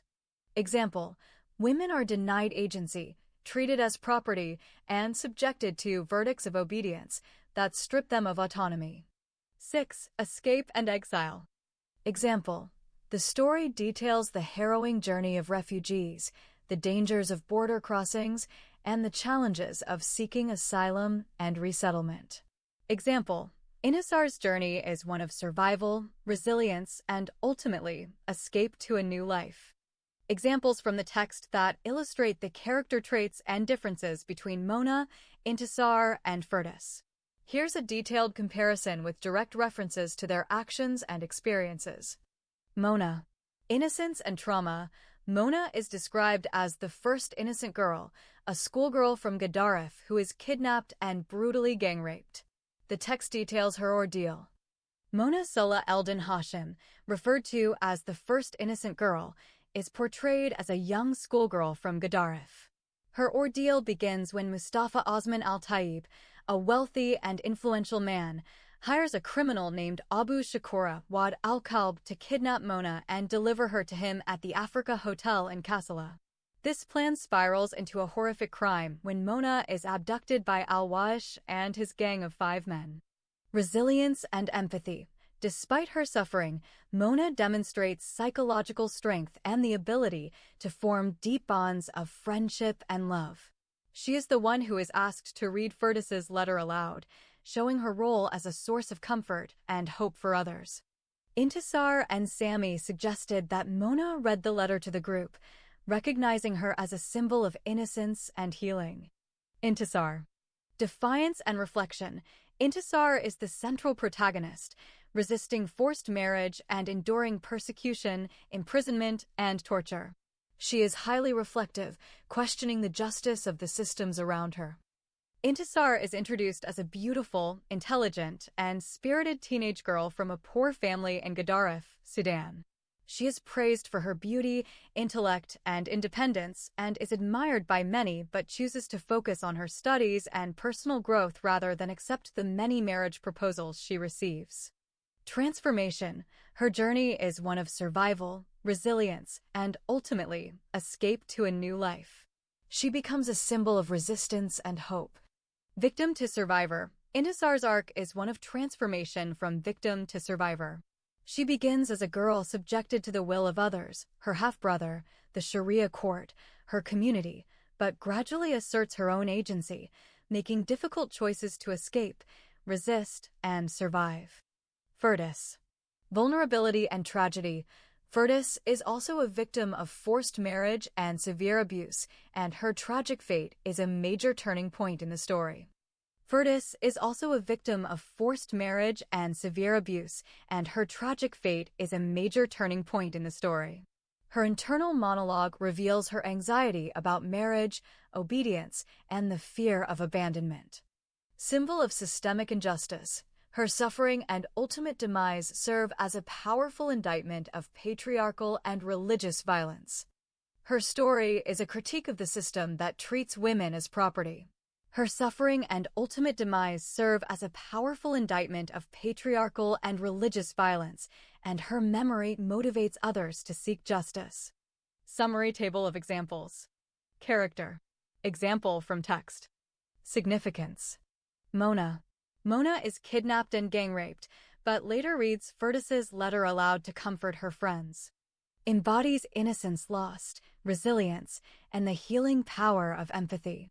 Intisar. Intisar resists forced marriage, questions injustice, and transforms from victim to survivor. Represents active resistance, self-reflection, and the journey from oppression to agency. Fertus. Fertus is forced into marriage, abused, and ultimately dies, her story motivating others. Symbolizes vulnerability, the cost of submission, and the consequences of systemic injustice. Direct quotations for each character's defining moments or an expansion on how these examples shape the novel's themes.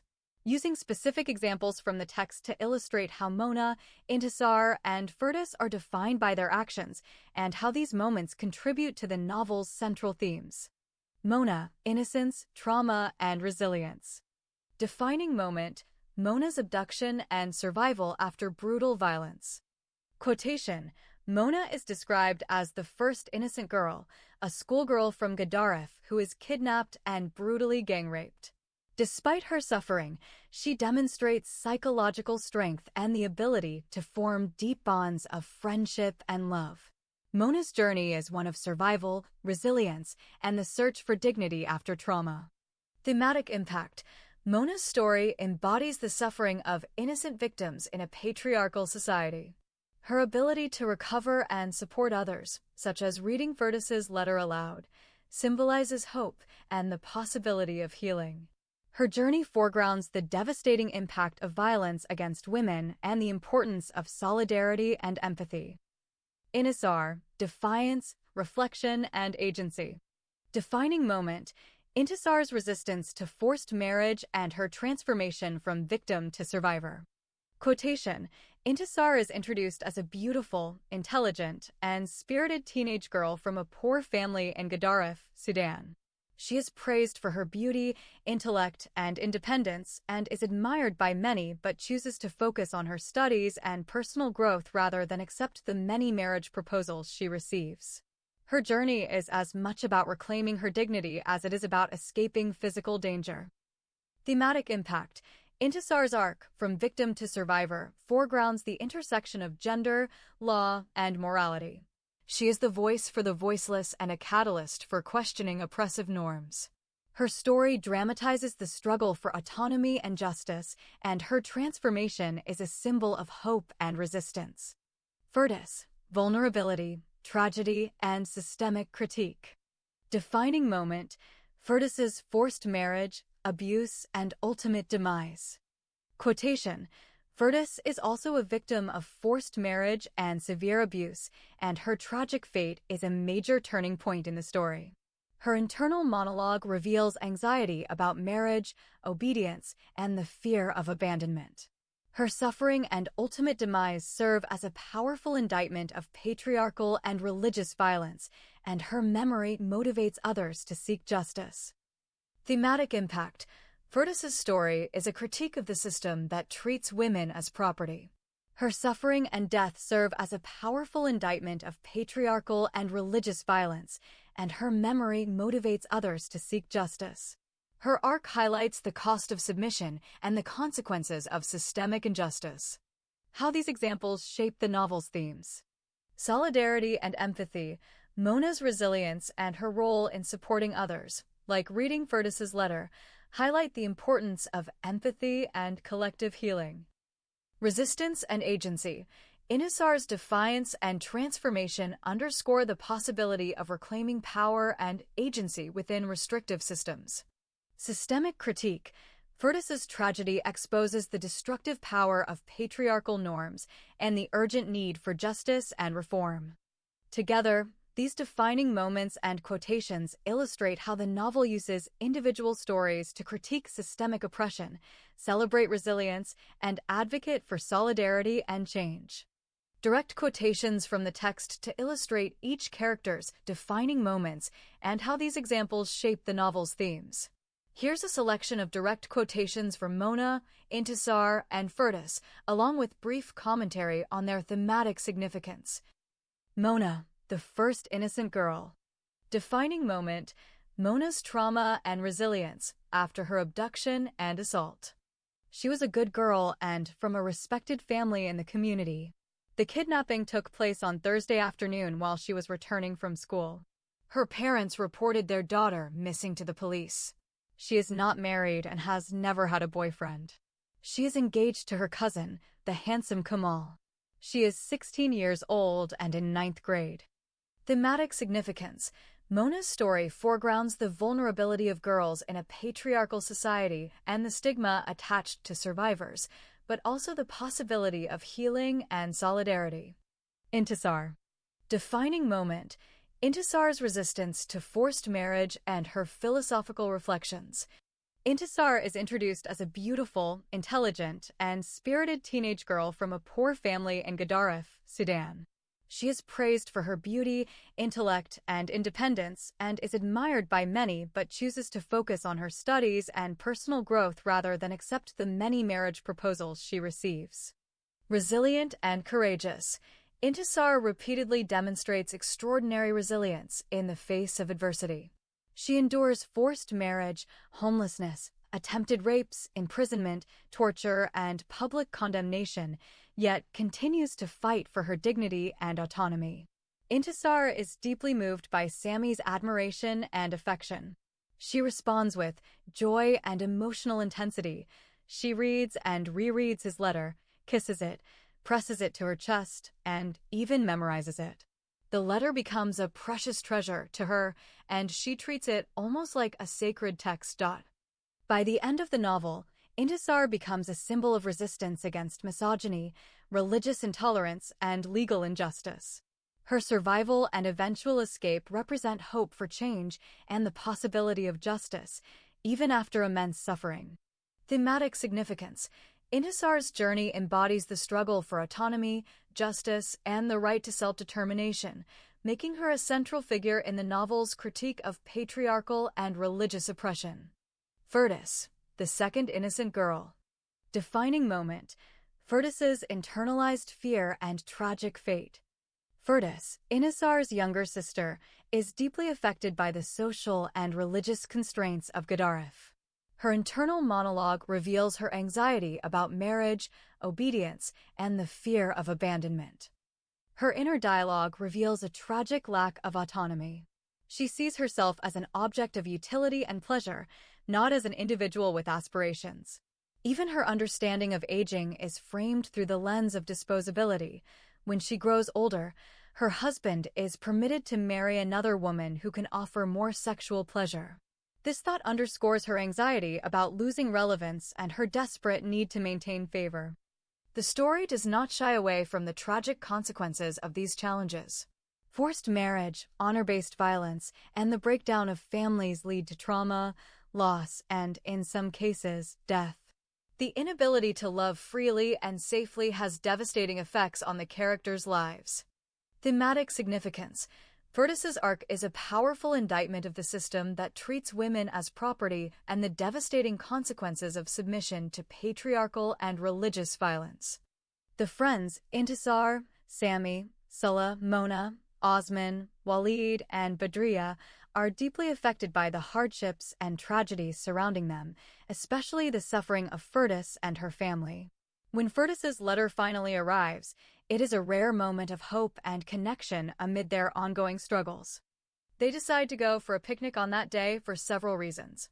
The picnic was planned to celebrate the victory they achieved over their enemies, the evil old man.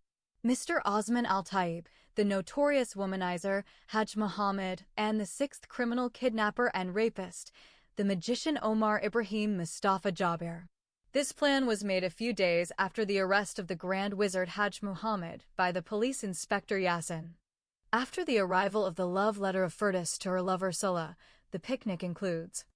To celebrate the good news, the arrival of Fertus's letter is a joyful event, breaking the monotony of grief and anxiety.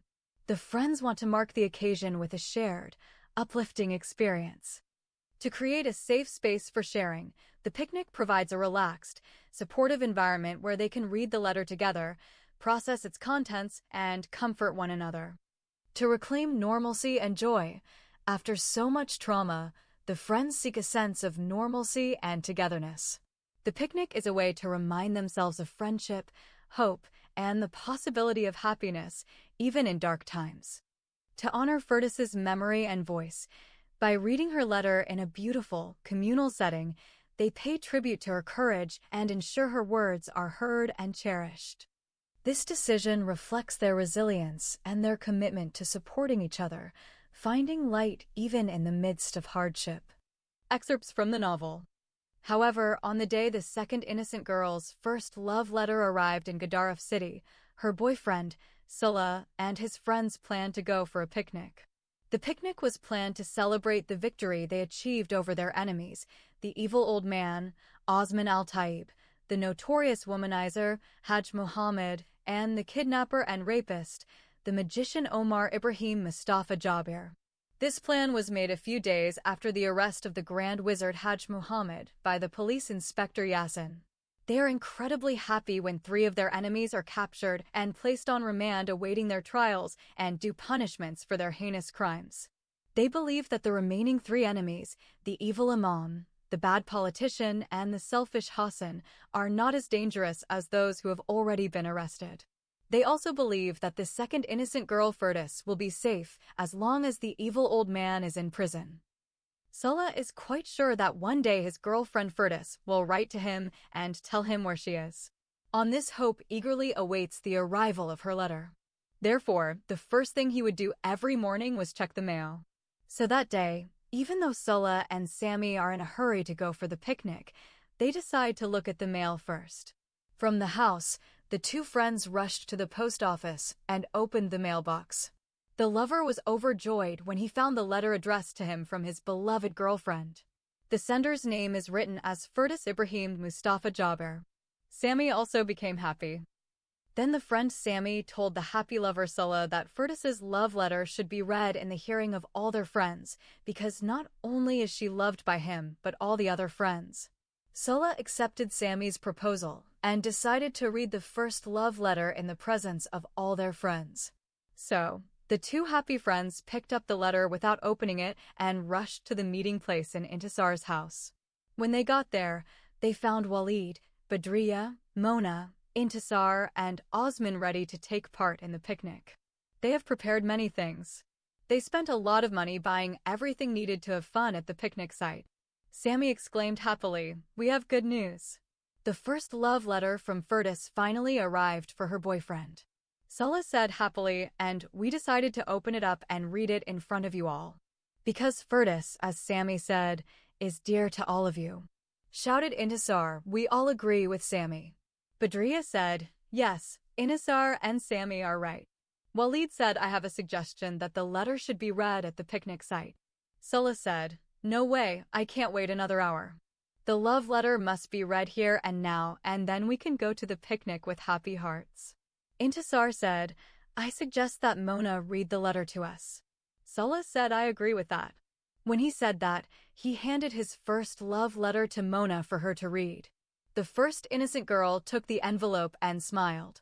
Then she opened it carefully and, in a soft and sweet female voice, began to read it.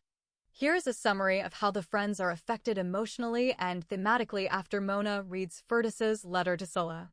Evidence-based response.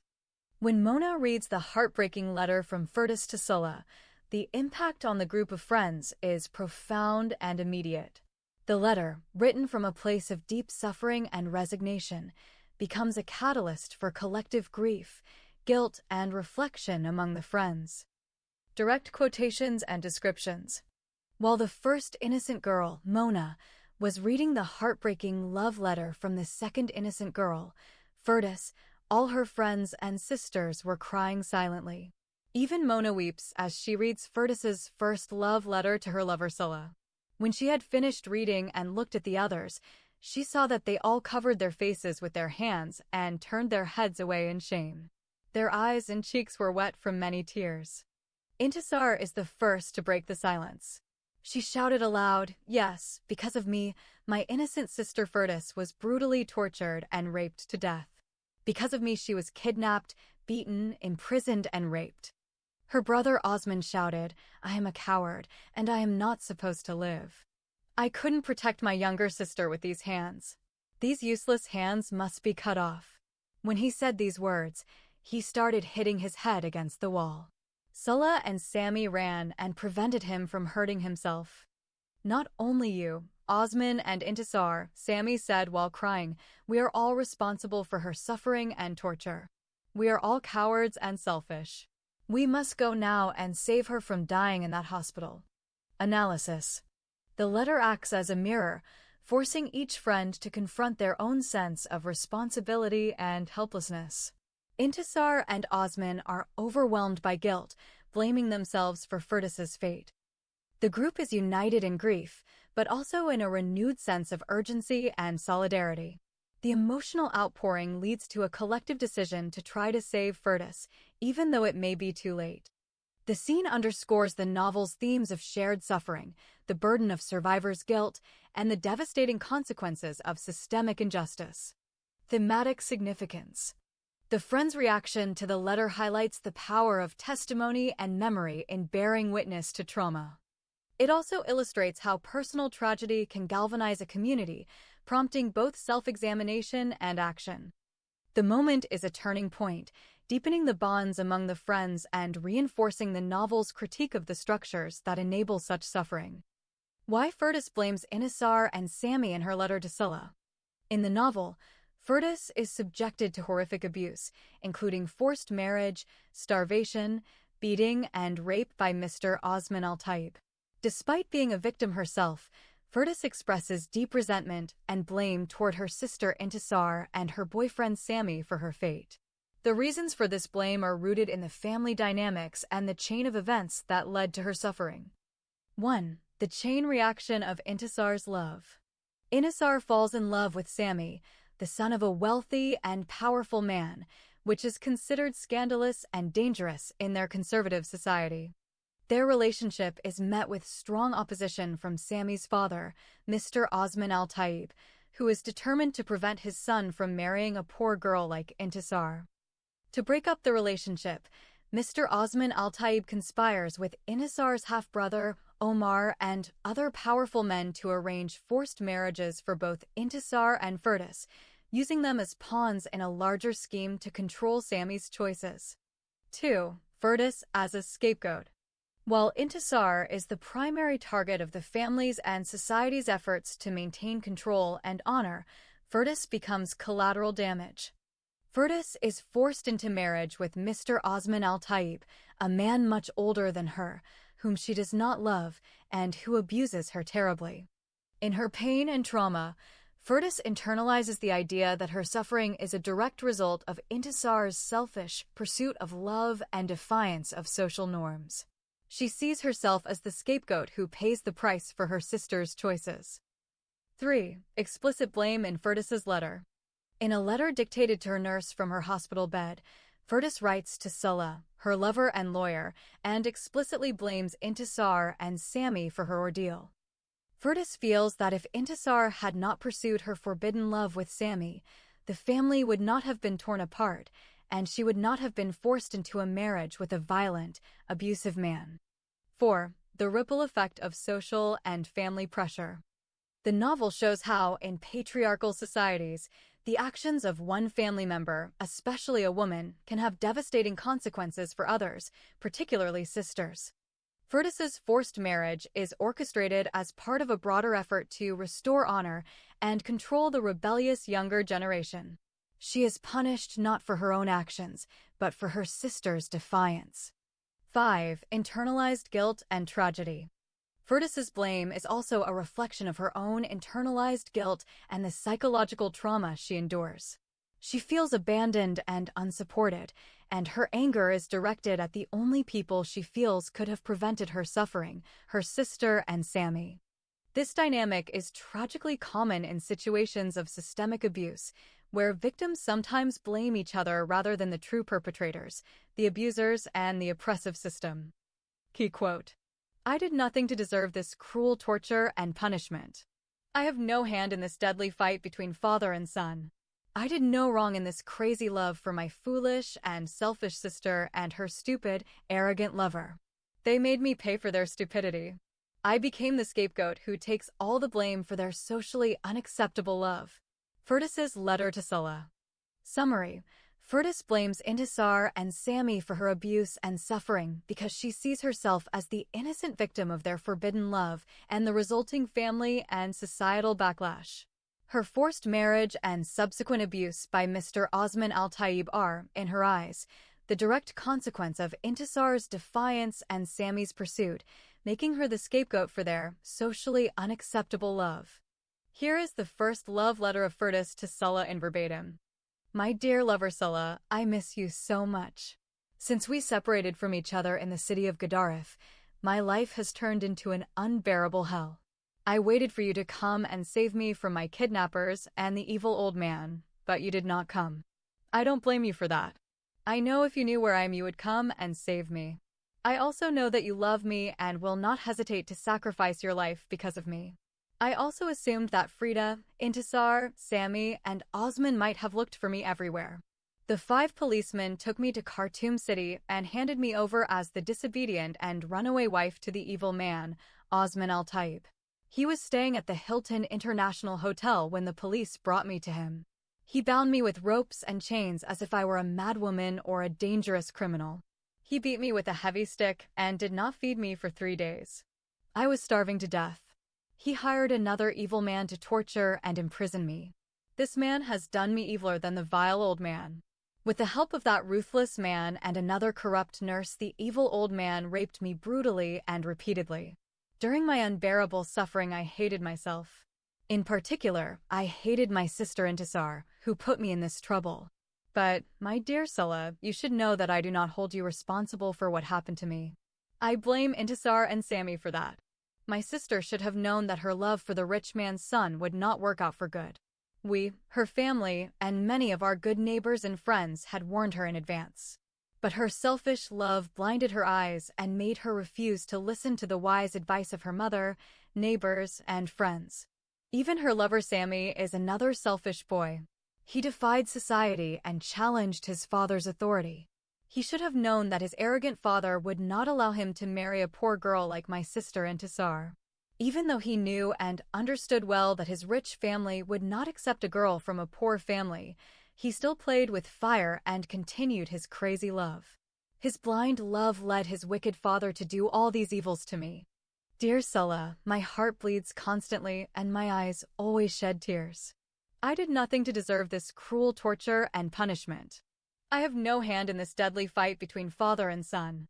I did no wrong in this crazy love for my foolish and selfish sister and her stupid, arrogant lover. They made me pay for their stupidity. I became the scapegoat who takes all the blame for their socially unacceptable love. Due to the constant torture of my body by the demonic old man and his evil servant, I was sick for several days. He was supposed to take me to the hospital right away. Instead, he kept me in his house for several days until my condition became serious. Finally, I was sent to Khartoum General Hospital. I was in the intensive care unit for several days. I am now in the women's general ward. My health is still deteriorating and bad. I have lost a lot of weight during this difficult time of kidnapping, rape, torture, and imprisonment. I know I will die soon. Last night 2 doctors spoke in English, and I understood from their words that they had given up any hope of keeping me alive. Anyway, I'm glad I'm going to die soon. Death is better for me than living in this evil world. I know that if I lived any longer, I would always be the victim of rape and torture by the old monster who falsely claimed to be my lawful husband. He believed that he entered into a halal Islamic marriage contract with my evil brother Omar.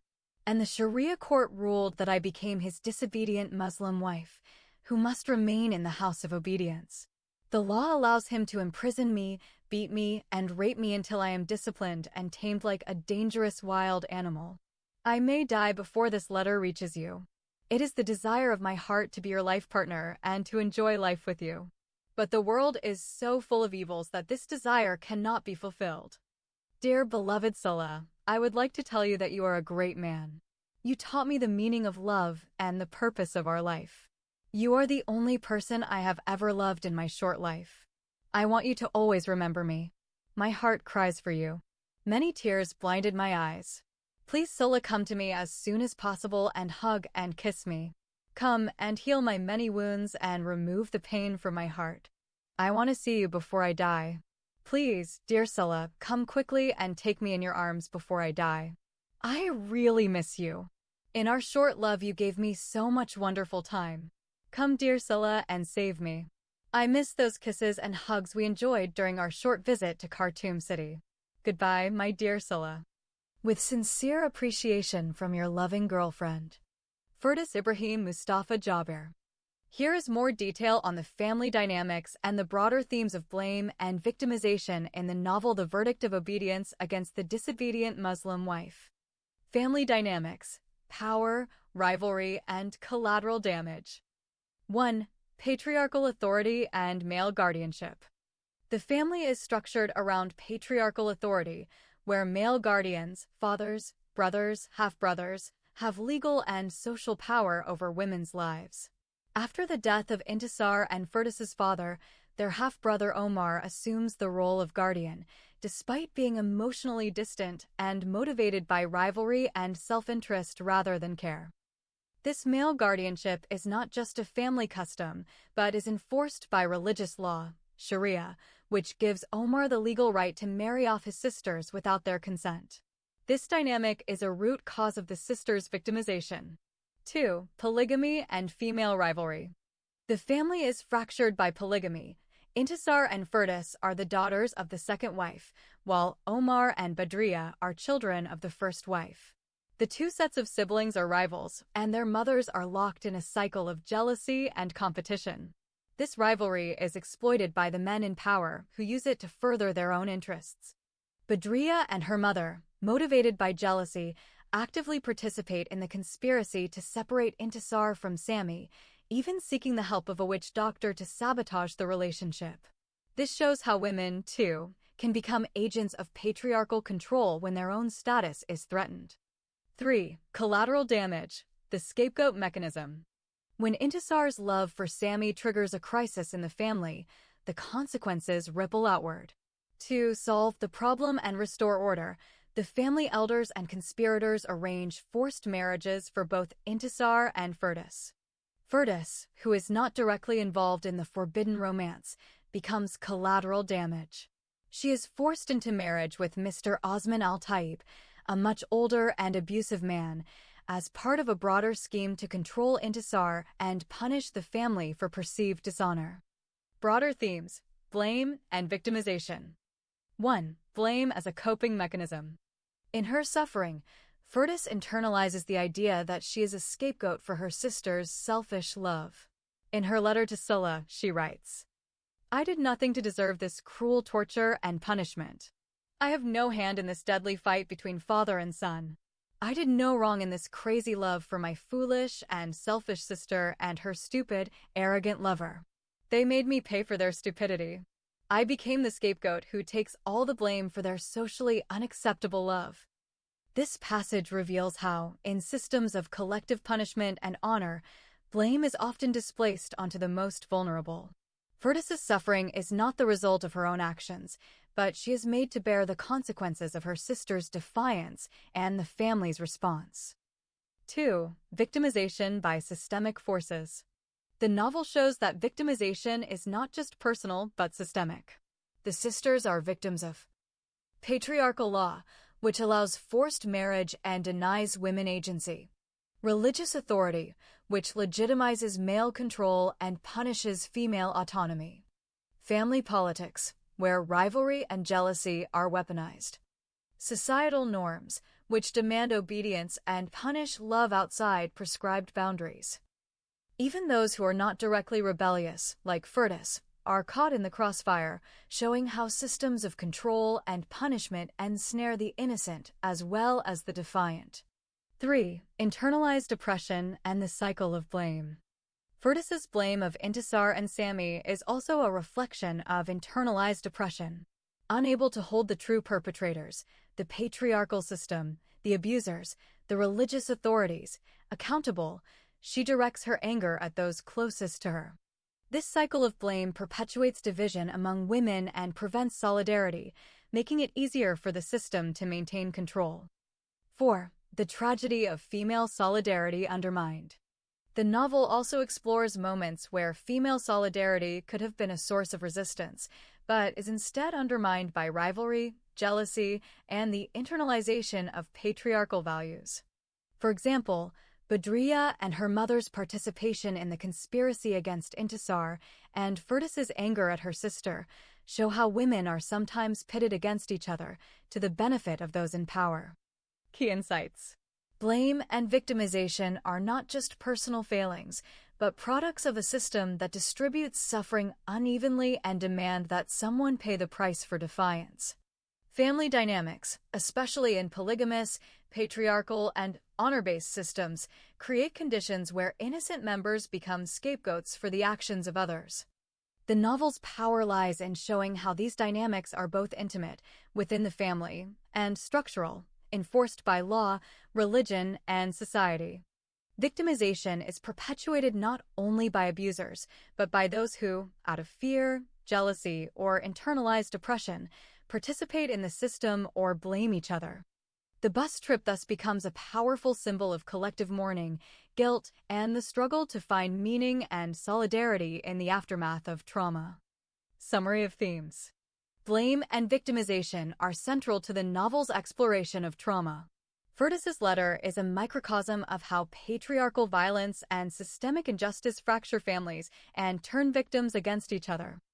The bus trip to Khartoum is a narrative of shared grief and the search for healing. The friends' silence, tears, and attempts at consolation reflect the broader struggle to survive and make sense of overwhelming loss. A description of the aftermath of the sad bus trip taken by Intisar, Sami, Osman, Salah, Mona, Badriya, and Walid Hamza to Khartoum after hearing Firdaus's letter read aloud. Here's a detailed, context-rich summary based on the novel's narrative and themes. Aftermath of the bus trip, emotional fallout and fragmentation. 1. Emotional paralysis and guilt. After the bus arrives in Khartoum, the group is left in a state of deep shock and emotional paralysis. The grief from Firdaus's letter, her suffering, her blame, and her tragic fate hangs over everyone like a heavy cloud. Each character is lost in their own thoughts, replaying the events that led to Firdaus's abuse and death, and feeling the weight of collective guilt. Intisar, in particular, is overwhelmed by self-blame, believing that her love for Sami set off the chain of events that destroyed her family. Osman is similarly consumed by guilt for not protecting his sisters. The friends are physically and emotionally exhausted, and their silence is punctuated only by tears and the occasional outburst of blame or self-recrimination. 2. Fragmentation of the group. The trauma of Firdaus's death and the rawness of her letter cause the group to fragment emotionally. Osman lashes out at Intisar, blaming her for Firdaus's fate and even physically attacking her. Intisar, feeling responsible, does not resist. The others, including Salah and Mona, try to intervene and offer comfort, but the pain is too fresh and the sense of loss too great. The group's unity, which had been forged through shared struggle, is now threatened by the corrosive effects of grief and blame. 3. Attempts at consolation and solidarity. Despite the pain, there are moments when the friends try to hold each other together. Salah, for example, insists that no one in the group is truly responsible for Firdaus's suffering and that the real blame lies with the patriarchal system and the abusers. He tries to comfort Intisar and Osman, urging them not to let guilt and blame destroy what remains of their family and friendships. Mona and Badriya also try to offer support, but the wounds are too deep for immediate healing. 4. Symbolic journey and the search for meaning. The bus trip itself becomes a metaphor for the group's journey through grief and trauma. The physical movement from Gaddarif to Khartoum mirrors their emotional passage from shock to mourning and from unity to fragmentation. The aftermath is marked by a sense of aimlessness and uncertainty about the future. The friends are forced to confront not only their personal losses, but also the broader injustices of the society they live in. 5. Broader themes: blame, victimization, and survival. The aftermath of the bus trip encapsulates the novel's broader themes of blame and victimization. Furtis's letter, and the group's reaction to it, highlight how patriarchal violence and systemic injustice fracture families and turn victims against each other. The friends' struggle to process their grief and guilt is emblematic of the larger struggle for survival and dignity in a world that punishes the powerless. In summary, the aftermath of the bus trip is a period of deep mourning, guilt, and emotional fragmentation for Intisar, Sami, Osman, Salah, Mona, Badriya, and Walid Hamza. The group is left to grapple with the consequences of Furtis's suffering and death, the breakdown of family bonds, and the challenge of finding meaning and solidarity in the face of overwhelming loss. The journey marks a turning point, after which nothing can be the same for any of them. Addressing the queries step by step, drawing on the detailed content of the novel The Verdict of Obedience against the Muslim Wife. In the novel, after enduring horrific abuse, starvation, and rape by Mr. Osman al-Taib, Furtis writes a deeply emotional letter to her lover, Salah. In this letter, she expresses her grief and anger, blaming her sister Intisar and Sami for her fate. The root of this blame lies in the family and social dynamics. Chain of events: Intisar's love affair with Sami, the son of a wealthy and powerful man, sets off a chain reaction. Their relationship is seen as scandalous and dangerous in their conservative, patriarchal society. The resulting family and community backlash leads to both sisters being targeted for forced marriages. Victimization and scapegoating: when Intisar resists her forced marriage and flees, the family and community, seeking to restore honor and control, turn their focus to Furtis. She becomes the scapegoat, forced into marriage with Mr. Osman al-Taib, a much older, powerful man, without her consent. Internalized guilt: Furtis internalizes the narrative that her suffering is a consequence of her sister's rebellion and Sami's pursuit. She writes, "I did nothing to deserve this cruel torture and punishment. I became the scapegoat who takes all the blame for their socially unacceptable love."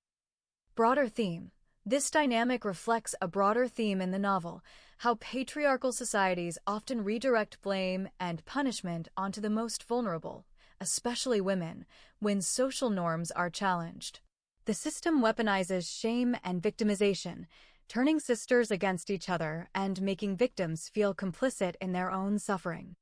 2. Family dynamics and broader themes of blame and victimization. The family in the novel is fractured by polygamy, rivalry, and patriarchal control. After the death of the father, the siblings are divided by their mother's rivalries and by the manipulations of half-brothers and stepmothers. The male guardians, like Omar, wield legal and social power to arrange marriages for their sisters, often for personal gain or to restore family honor.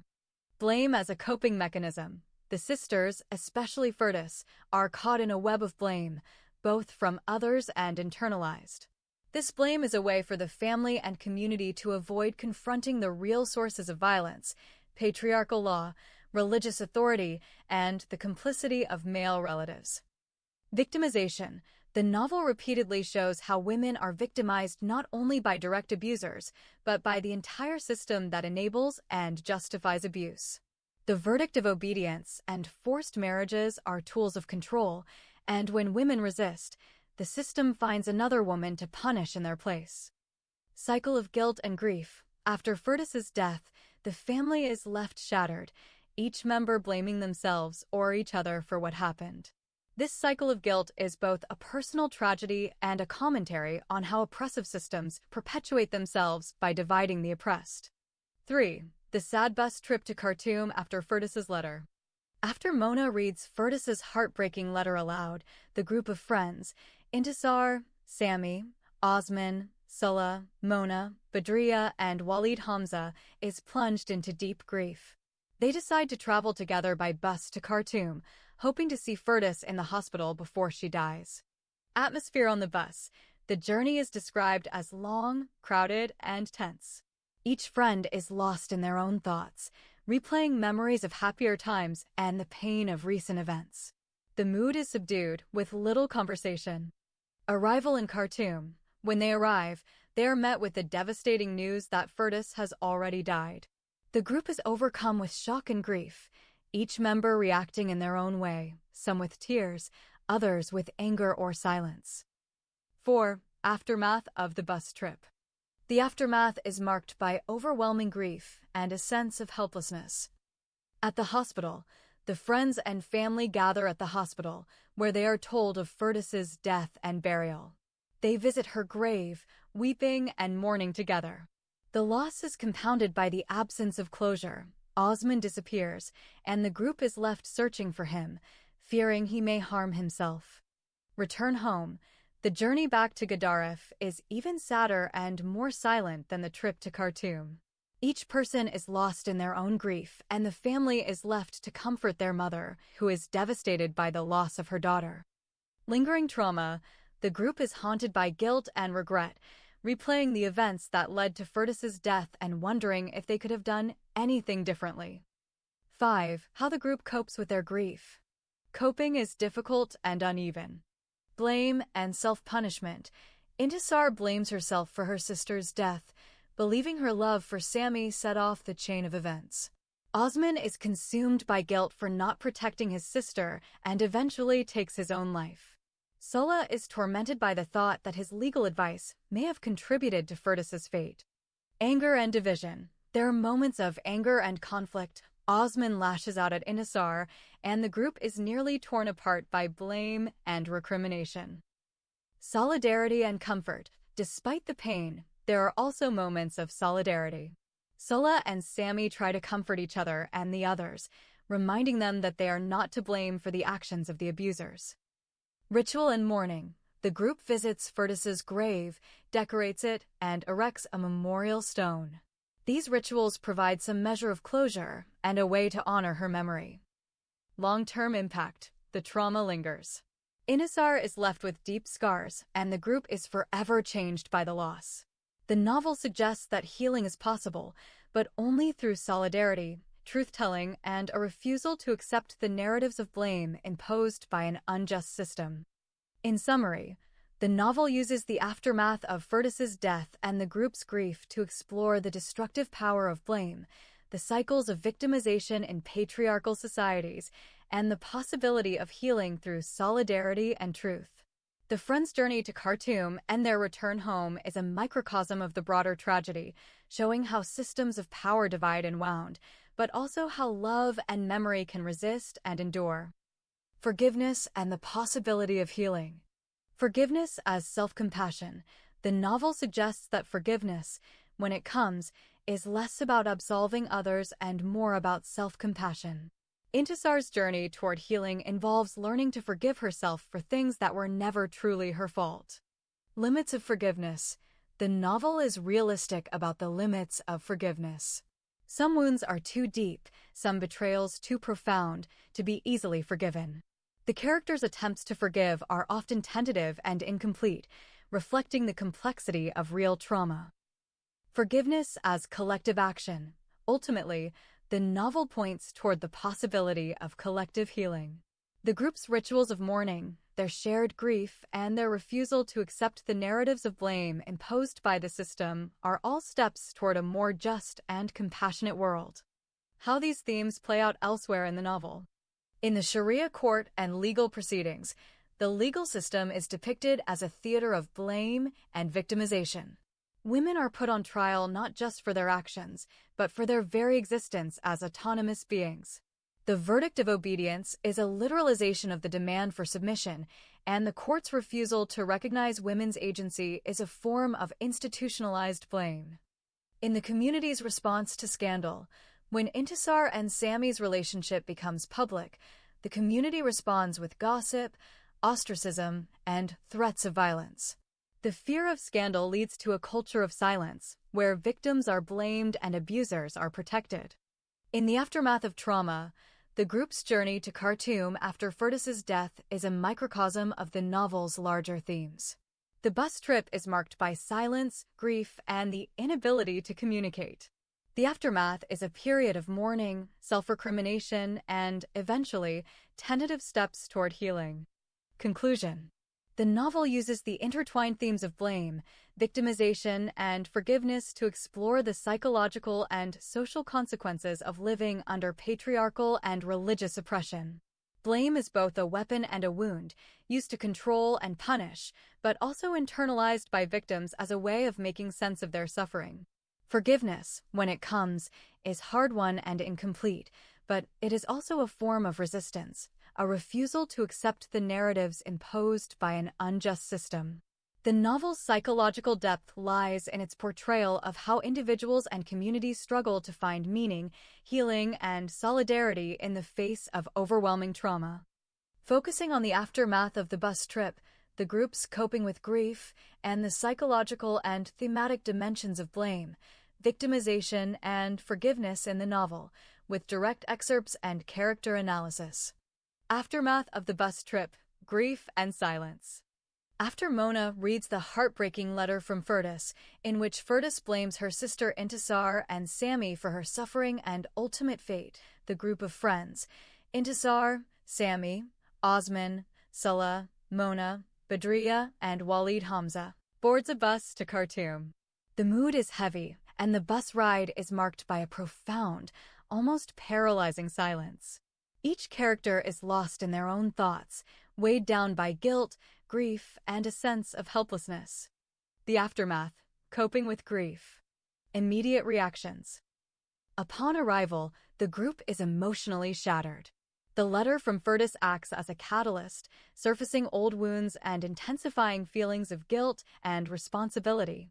Intisar is particularly devastated, feeling directly blamed for her sister's suffering. Osman is racked with self-reproach for not protecting his sisters. Sami is overwhelmed by the realization that his love for Intisar has had tragic consequences for her family. The narrative describes. When the bus arrived in Khartoum City, none of them bothered to look at the time or thank God for the safe journey.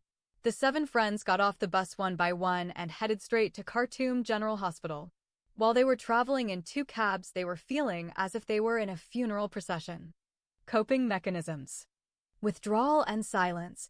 Most characters withdraw into themselves, unable to articulate their pain. The silence is both a shield and a prison. Blame and self-reproach. Intisar and Osman blame themselves, with Osman even physically harming himself in a moment of anguish. Attempts at consolation. Salah and Mona try to offer comfort, but their words feel inadequate against the enormity of the loss. Thematic analysis. Blame, victimization, and forgiveness. Blame and victimization. Blame in the novel is both personal and systemic. Firdaus's letter is a direct expression of personal blame. My heart bleeds constantly and my eyes always shed tears. I did nothing to deserve this cruel torture and punishment. I have no hand in this deadly fight between father and son. I did no wrong in this crazy love for my foolish and selfish sister and her stupid, arrogant lover. They made me pay for their stupidity. I became the scapegoat who takes all the blame for their socially unacceptable love. This passage reveals how Firdaus internalizes her suffering as a consequence of her sister's choices, even as she is a victim of patriarchal violence and systemic injustice. The novel repeatedly shows how victims are forced to bear the emotional burdens of others' actions, and how blame is weaponized within families and communities. Psychological dimensions. Survivor's guilt. Intisar is haunted by the idea that her pursuit of love has destroyed her family. She feels unworthy of happiness and is paralyzed by guilt. Projection and scapegoating. Firdaus's suffering is projected onto Intisar and Sami, making them scapegoats for the family's tragedy. Despair and hopelessness. The group's inability to change the past or save Firdaus leads to a sense of fatalism and despair. Forgiveness and its limits. Forgiveness is a fraught concept in the novel. While some characters, like Salah, urge compassion and understanding, others struggle to forgive themselves or each other. The process of forgiveness is depicted as ongoing, incomplete, and deeply personal. How these themes play out elsewhere in the novel. Family dynamics. The rivalry between siblings, the role of guardianship, and the lack of agency for women are recurring sources of blame and victimization. Omar's betrayal of his sisters is a central example. Systemic injustice. The legal and religious systems reinforce cycles of blame, punishing victims for their resistance and labeling them as disobedient or sinful. Cycles of trauma. The inability to forgive or process grief perpetuates trauma across generations, as seen in the repeated references to honor killings, forced marriages, and the silencing of women's voices. Direct excerpts and character responses. From Furtis's letter, as read by Mona. I waited for you to come and save me from my kidnappers and the evil old man, but you did not come. I don't blame you for that. I know if you knew where I am, you would come and save me. I also know that you love me and will not hesitate to sacrifice your life because of me. My dear Sulla, you should know that I do not hold you responsible for what happened to me. I blame Intisar and Sammy for that. Intisar's response. She shouted aloud, yes, because of me, my innocent sister Furtis was brutally tortured and raped to death. Because of me, she was kidnapped, beaten, imprisoned, and raped. Osmond's response. Osmond shouted, I am a coward, and I am not supposed to live. I couldn't protect my younger sister with these hands. These useless hands must be cut off. When he said these words, he started hitting his head against the wall. Sulla's attempt at consolation. Sulla replied, you did not kill her, Intisar, and you are also not a cowardly and selfish girl. She is my beloved girlfriend and my fiancée. I will go to her and wipe her tears. With my great love, I will heal all her wounds. Nobody here is responsible for her suffering. Those who caused her suffering will all be punished by the mighty hand of the law. Analysis. Psychological depth and the path to forgiveness. The novel's treatment of blame and forgiveness is nuanced and realistic. Characters oscillate between self-blame, anger at others, and moments of empathy. The process of coping is not linear. Withdrawal. Many characters initially withdraw, unable to process their pain. Expression of grief. Physical acts, crying, self-harm, embracing, become outlets for overwhelming emotion. Seeking meaning. Some, like Sulla, try to reframe the tragedy in terms of justice or fate, seeking to absolve others of guilt. Forgiveness as a struggle. True forgiveness is elusive. The wounds are deep, and the systems that enabled the tragedy remain in place. Conclusion. The aftermath of the bus trip is a microcosm of the novel's broader exploration of grief, blame, and the search for forgiveness. Through direct excerpts and careful character analysis, we see how each individual's response is shaped by personal history, family dynamics, and the oppressive structures around them.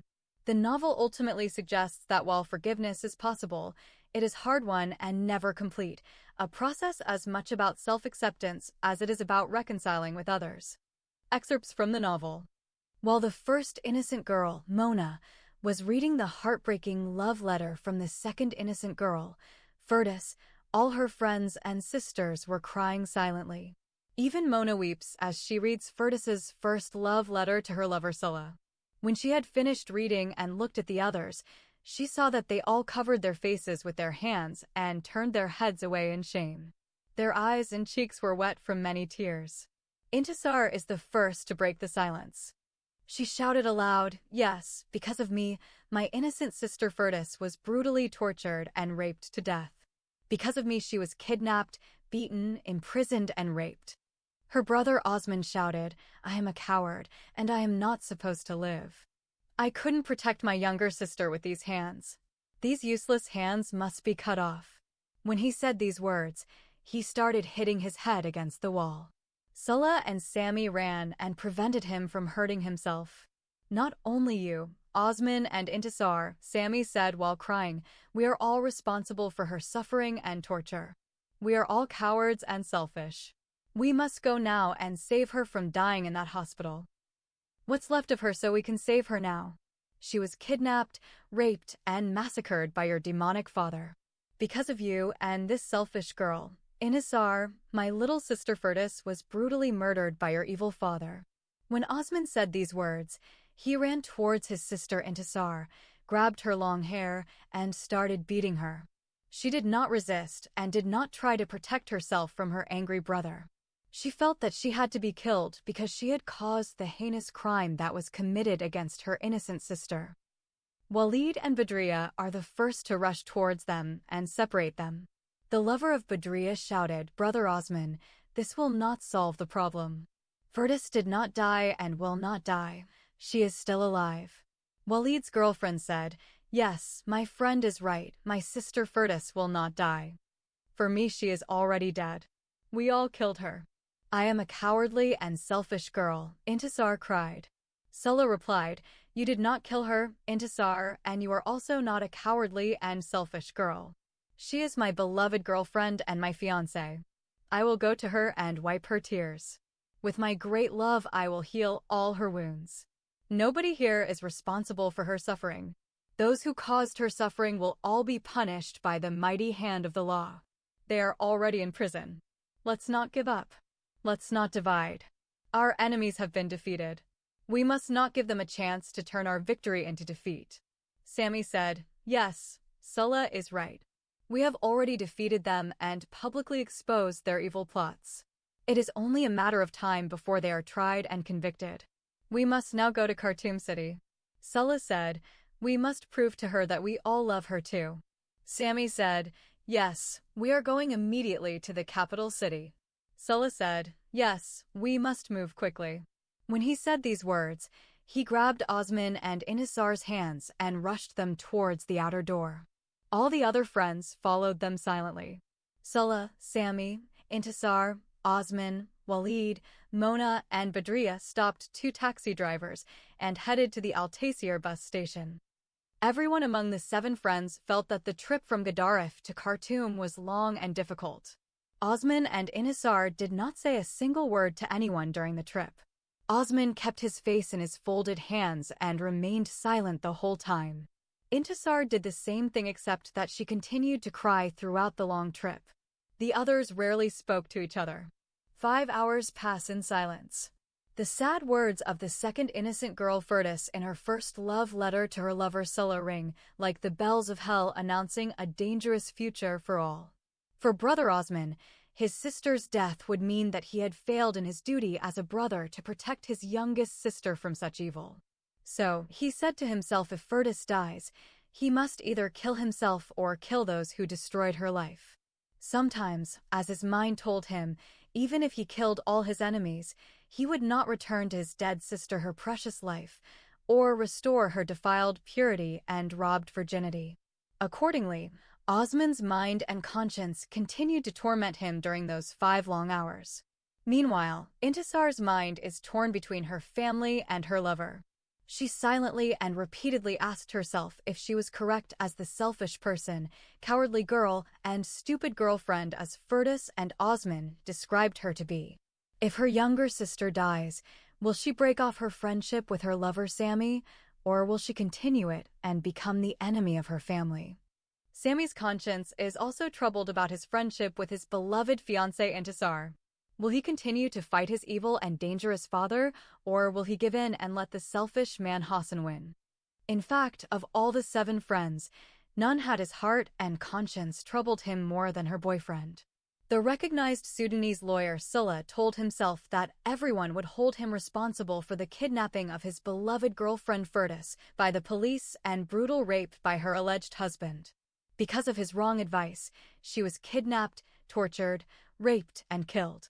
He was the one who convinced her mother Sarah, her sisters Farida and Intisar, his friend Sami, and her brother Osman that the law and not violence will solve their problems. What will he do if his beloved fiancé Firdas dies? He could not find an answer to his painful question. Her half-sister, Badriya, also blamed herself for justifying her marriage to the old sheikh, Osman al-Taib. She also went with her mother, Sakina, to the evil witch doctor, Hajj Muhammad, and asked him to destroy Intisar's life. She, as an envious and selfish girl along with her evil mother, proposed to pay the sorcerer big amount of money if he spoils the friendship of the poor girl Intisar and the rich boy Sami. The good citizen Walid Hamza agreed in his heart with Firdas and Osman that only Intisar and Sami bear responsibility for what happened to the second innocent girl, Firdas, the other victim of cruel rapes at the hands of Alwash and his gang, and the imposter witch doctor, Hajj Muhammad, the first innocent girl, Mona, alone, has different thoughts running in her mind from the rest. She contemplated her dark future. She felt that if the second innocent girl, Firdas, died, she would be more fortunate than her. She believes that death will relieve Firdas from the suffering of her abduction and rape. As for her, God destined her to bear the shame of her gang rape all the days of her life. Accordingly, she wished in her heart to die soon and go forever as the fate of the other innocent girl might be. When the bus arrived in Khartoum City, no one of them bothered to look at the time or thank God for the safe journey. The 7 friends got off the bus one by one and headed straight to Khartoum General Hospital. While they were traveling in 2 cabs, they were feeling as if they were in a funeral procession. When they reached the gate of the Khartoum General Hospital, their hearts started beating fast. The heart of each friend was filled with great fear and terror. Walid inquired about the general wing for women. Someone from the hospital staff showed him the way. The others followed silently. When they got to the ladies' ward, they found it was written that men are not allowed in the women's wing. So only Mona, Badriya, and Intisar entered, and the 4 boys stayed outside. It is Intisar who started screaming first. Her screams were soon followed by the screams of Badriya and Mona. Upon hearing crying in the women's ward, Salah and Osman fell to their knees and began crying bitterly. Sami and Walid also covered their faces and started weeping for the late second innocent girl Firdas. Many people gathered around the 7 friends and began to mourn them. Somehow Walid, Badriya, and Mona overcame the shock of Firdas' tragic death and began to help others get out of the hospital. When the friends reached the hospital gate, they discovered that Osman was missing. The 3 girls, Intisar, Badriya, and Mona, returned and started looking for him everywhere in the large hospital. The other 3 boys, Salah, Sami, and Walid, also joined them in their search for Osman. They asked hospital staff and some patients, but no one claimed to have seen him or knew his whereabouts or know where he went. The sad friends began to worry about Osman too. Some of them thought that he might have gone to the tomb of Firdas to weep there. Therefore, from the hospital staff they knew where she was buried. The kind nurse Amal introduced herself to the friends and agreed to accompany them to her grave. They learned from the loving nurse that municipal workers have buried their dead underage girl. At the time of her death, none of her relatives could be found to arrange her burial or to transport her dead body from the hospital to her home and then take her body to the cemetery. She also told them that she attended the funeral. When the friends reached the cemetery and saw Firdas' grave, they wept bitterly over it. But her brother Osman was never found there.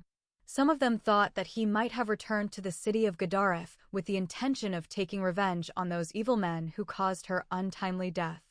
After reaching this dead end, the 6 friends returned to their city with heavy hearts. Why Osman disappears from the friends in Khartoum? After the group arrives in Khartoum, emotionally shattered by Firdas' letter, which directly blames Intisar and Sami for her suffering and death, the friends are overwhelmed by grief and guilt. Osman, in particular, is consumed by self-reproach and a sense of failure as a brother.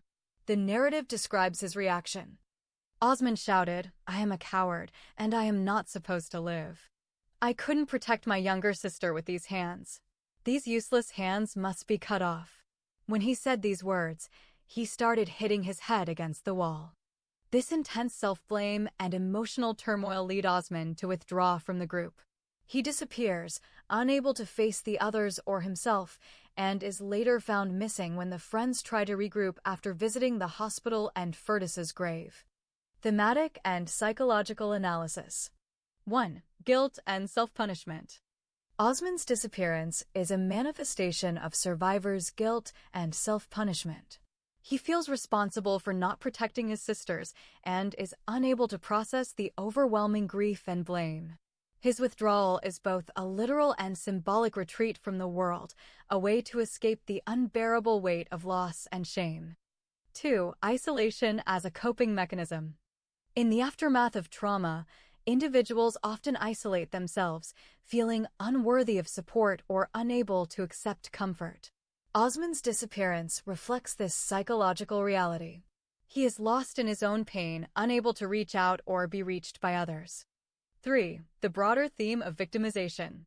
The novel repeatedly shows how victims of systemic injustice, patriarchy, forced marriage, violence, are left to cope alone, often internalizing blame that should be directed at the structures and individuals who perpetuate harm. Osman's self-blame is a tragic example of this dynamic. Direct excerpt: the group's response. The friends began to worry about Osman too. Some of them thought that he might have gone to the tomb of Firdas to weep there. Therefore, from the hospital staff they knew where she was buried. The kind nurse Amal introduced herself to the friends and agreed to accompany them to her grave. They learned from the loving nurse that municipal workers have buried their dead underage girl. At the time of her death, none of her relatives could be found to arrange her burial or to transport her dead body from the hospital to her home and then take her body to the cemetery. She also told them that she attended the funeral. When the friends reached the cemetery and saw Firdas's grave, they wept bitterly over it. But her brother Osman was never found there. Some of them thought that he might have returned to the city of Gedaref with the intention of taking revenge on those evil men who caused her untimely death. After reaching this dead end, the 6 friends returned to their city with heavy hearts. Summary: Osman disappears from the group in Khartoum because he is overwhelmed by grief, guilt, and a sense of failure after the loss of his sister Firdas. His disappearance is a psychological response to trauma, a retreat into isolation, driven by self-blame and the inability to process or share his pain. This moment in the novel powerfully illustrates the broader themes of victimization, the psychological cost of blame, and the difficulty of forgiveness and healing in the aftermath of tragedy. Direct excerpt: Intisar's response to grief. Intisar did not stop crying for her late sister Firdas. Her face swelled with grief, and her eyes turned red. Salah also wept constantly over his late girlfriend. When they reached their city and informed the mother Sarah about the death of her beloved daughter, Firdas, she cried continually until she lost her voice. Summary: Osman disappears from the group in Khartoum because he is overwhelmed by guilt and grief after hearing Firdas's letter, which blames him and others for her suffering. He ultimately takes his own life, unable to cope with the psychological burden. The group copes with their grief in different ways, but all are deeply affected, and the novel explores the psychological complexity of blame, victimization, and forgiveness. These themes are woven throughout the novel, shaping the characters' journeys and the narrative's emotional impact. Osman's disappearance and fate. After the group's emotionally devastating bus trip to Khartoum, where they listened to Mona read Firdas's letter, which is filled with grief and blame, Osman is overwhelmed by guilt, sorrow, and a sense of failure as a brother. The letter's impact is so profound that Osman becomes withdrawn and silent, internalizing the blame for not protecting his sister. When the group arrives in Khartoum and visits the hospital and Firdas's grave, Osman quietly disappears from the group without telling anyone where he is going. What happens next? The friends search for Osman in Khartoum but cannot find him. They check the hospital, the graveyard, and other likely places, but Osman is nowhere to be found. The narrative reveals that Osman, unable to cope with the overwhelming guilt and grief, ultimately takes his own life. His body is later found floating in the Nile River, and the friends are called to identify him at the hospital morgue. Direct excerpt: When they returned to the police headquarters 2 days later, they were told to go to Khartoum General Hospital and look at the body of a young man who had been found floating on the Nile River. Unfortunately, in the autopsy room in the hospital, the 2 friends Sami and Salah discovered that the anonymous dead body was that of Osman Ibrahim Mustafa Jaber. The hospital had already reported the cause of his death to the police authority in Khartoum. According to the medical report, the unknown young man committed suicide. As a result of their heartbreaking discovery, the 2 friends mourned him and wept bitterly. With hearts heavy with great pain and saddened by the tragedy of the deceased Furtis and Osman, the two friends Scylla and Sammy return to their Gedaref city, bringing with them the dead body of the brother of Frida, Intisar, Omar, Badriya, and the late second innocent girl Furtis Ibrahim Mustafa Jaber. Analysis. Osman's disappearance is a direct result of his inability to process the grief and guilt that comes from Furtis's letter and the family tragedy. His suicide is portrayed as the tragic culmination of his psychological torment. He feels responsible for his sister's suffering and cannot forgive himself.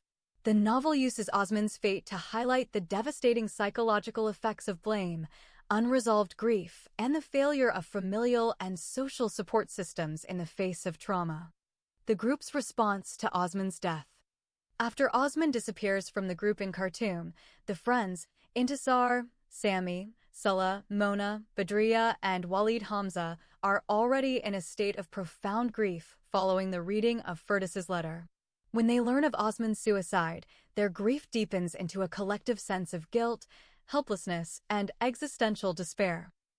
Immediate emotional reactions. Shock and guilt. The group is stunned by the news. Osman's suicide is seen as a direct consequence of the family tragedy and the systemic injustices they have all suffered. There is a strong sense of guilt, especially from Intisar, who feels responsible for the chain of events that led to her brother's death. She internalizes the blame, echoing the themes of self-reproach and victimization that run throughout the novel. Collective mourning. The friends mourn together, but each processes the loss differently. Some, like Scylla and Mona, try to comfort others, while Intisar and Sammy are overwhelmed by their own pain and guilt. Psychological dimensions of blame and forgiveness. Blame. The group's grief is compounded by the psychological burden of blame. Furtis's letter explicitly blames Intisar and Sammy for her suffering, and this blame is internalized by the group. Osman's suicide is seen as the ultimate consequence of this cycle of blame and victimization. The group struggles to forgive themselves and each other, trapped in a web of mutual recrimination and sorrow. Forgiveness. Forgiveness is elusive. The group is haunted by what they perceive as their failures to protect one another. The psychological toll is evident in their silence, withdrawal, and inability to find comfort in each other's presence. Direct excerpts and character responses. Here is a direct excerpt from Furtis's letter, as read by Mona, which sets the tone for the group's grief. Dear Scylla, my heart bleeds constantly and my eyes always shed tears.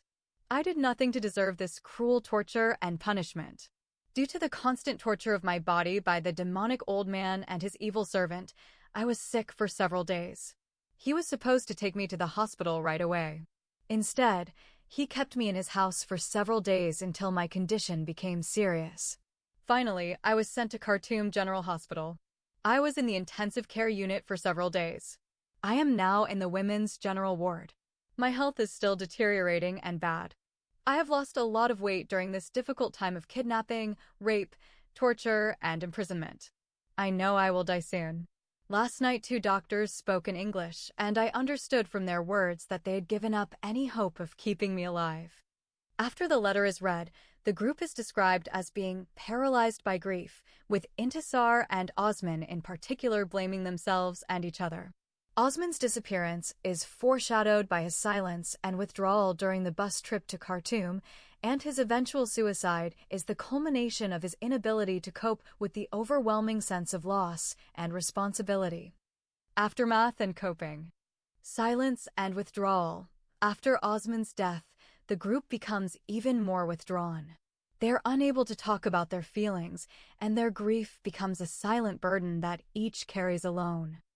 Attempts at comfort. Scylla and Mona try to comfort the others, but their efforts are largely unsuccessful. The group is fractured by their grief, and the bonds that once held them together are strained to the breaking point. Long-term impact. The psychological impact of Osman's death lingers throughout the rest of the novel. The group's inability to forgive themselves and each other becomes a central theme, and their grief shapes their actions and relationships going forward. Broader themes: blame, victimization, and forgiveness. Throughout the novel, the themes of blame and victimization are explored in depth. Characters often blame themselves and each other for the suffering they endure, and this blame becomes a psychological prison from which they cannot escape. Forgiveness is portrayed as difficult, if not impossible, in the face of such overwhelming trauma. Blame as a cycle. The novel shows how blame can become cyclical, with each character internalizing the pain and guilt of others. This cycle is perpetuated by the social and familial structures that demand obedience and sacrifice, often at the expense of individual well-being. Victimization. The characters are repeatedly victimized by external forces, patriarchy, legal systems, violence, and by each other. The inability to break free from this cycle of victimization is a source of ongoing pain. Forgiveness. True forgiveness is rare. The characters' attempts to forgive themselves and each other are often thwarted by the depth of their trauma and the persistence of social and familial expectations. Conclusion. The group's response to Osmond's death is marked by shock, guilt, and a deepening sense of grief. Their coping mechanisms are limited, and the psychological dimensions of blame and forgiveness are explored with nuance and depth throughout the novel. The aftermath of the bus trip and Osmond's disappearance highlights the enduring impact of trauma and the difficulty of finding solace in the face of overwhelming loss. Excerpts from the text. The return journey is sadder and tiring than the previous one. Their hearts are filled with deep sadness and great despair. None of them spoke to anyone, ate food, or drank water. Intisar did not stop crying for her late sister Firdas. Her face swelled with grief, and her eyes turned red. Sulla also wept constantly over his late girlfriend. When they reached their city and informed the mother Sarah about the death of her beloved daughter, Firdas, she cried continually until she lost her voice. That night none of them slept. They spent the whole night next to the grieving mother. When the mother inquired about her only son, Osmond, she was told that he had delayed his arrival for one day because he wanted to visit the grave of his late sister. The next day, Sulla and Sammy start looking for Osmond all over the city. They knew that he probably wouldn't think of attacking his evil brother Omar, or the damned old devil Mr. Osman al-Taib, or the notorious womanizer Hajj Muhammad, because they are all being held inside Gaddaraf prison. The remaining conspirators may be his targets as he wants to exact revenge on them for the gruesome murder of his innocent sister. Accordingly, the two friends first went to Milana's house to search for their missing friend.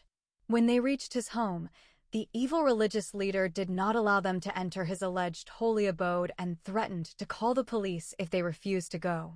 So did the evil politician, Mr. Majub al-Hilali, with them. His cowardly and selfish son Hassan was afraid to come out and confront them. That is why the two friends returned home disappointed. That night, the two friends decided to return to Khartoum City the next day. Sammy spent the night at Sulla's house, and early the next morning they traveled back to the capital city. When they arrived in Khartoum, they reported to the police about their missing friend, Osman Ibrahim Mustafa Jaber. They also advertised his name and picture in local newspapers, TV channels, and radio stations.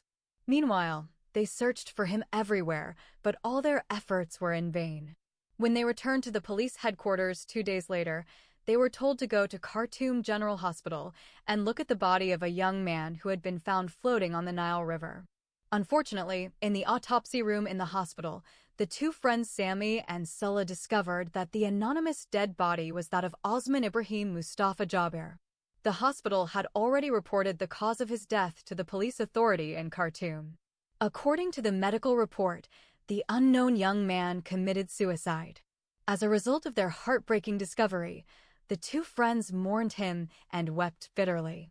With hearts heavy with great pain and saddened by the tragedy of the deceased Firdas and Osman, the two friends Sulla and Sammy returned to their Gaddaraf city, bringing with them the dead body of the brother of Frida, Intisar, Omar, Badriya, and the late second innocent girl Firdas Ibrahim Mustafa Jaber. Let's bring together the questions about the aftermath of the bus trip, the group's response to Osman's disappearance and death, and how the novel ultimately resolves its themes of blame, grief, forgiveness, and survival. Aftermath of the bus trip and Osman's disappearance. After the friends Intisar, Sami, Osman, Sulla, Mona, Badriya, and Walid Hamza arrive in Khartoum, the atmosphere is heavy with grief and guilt. The group is emotionally shattered after hearing Firdaus's letter, which Mona reads aloud. In the letter, Firdaus directly blames her sister Intisar and Intisar's lover Sami for her abuse and suffering at the hands of Mr. Osman Al-Taib. She feels that their forbidden love set off the chain of events that led to her forced marriage, abuse, and eventual death. This blame is not just a personal accusation, but reflects the broader theme of how, in oppressive systems, victims are often pitted against each other and the powerless are left to shoulder the consequences of others' actions. When the group arrives in Khartoum, they are paralyzed by grief. Osman, Intisar's brother, is especially devastated. He blames himself for not protecting his sister and is overwhelmed by guilt and helplessness. After the group visits the hospital and the grave of Firdaus, Osman disappears without telling anyone. His disappearance is a manifestation of his inability to cope with the loss and his sense of failure as a brother and protector. What happens to Osman after he disappears? Osman's disappearance is initially a mystery to the group. They search for him in Khartoum, checking the hospital, the graveyard, and other places, but cannot find him. Eventually, they learn that Osman has committed suicide by drowning himself in the Nile River. His body is found and identified at the hospital morgue. Osman's suicide is a tragic culmination of his grief, guilt, and inability to find meaning or redemption after the loss of his sister.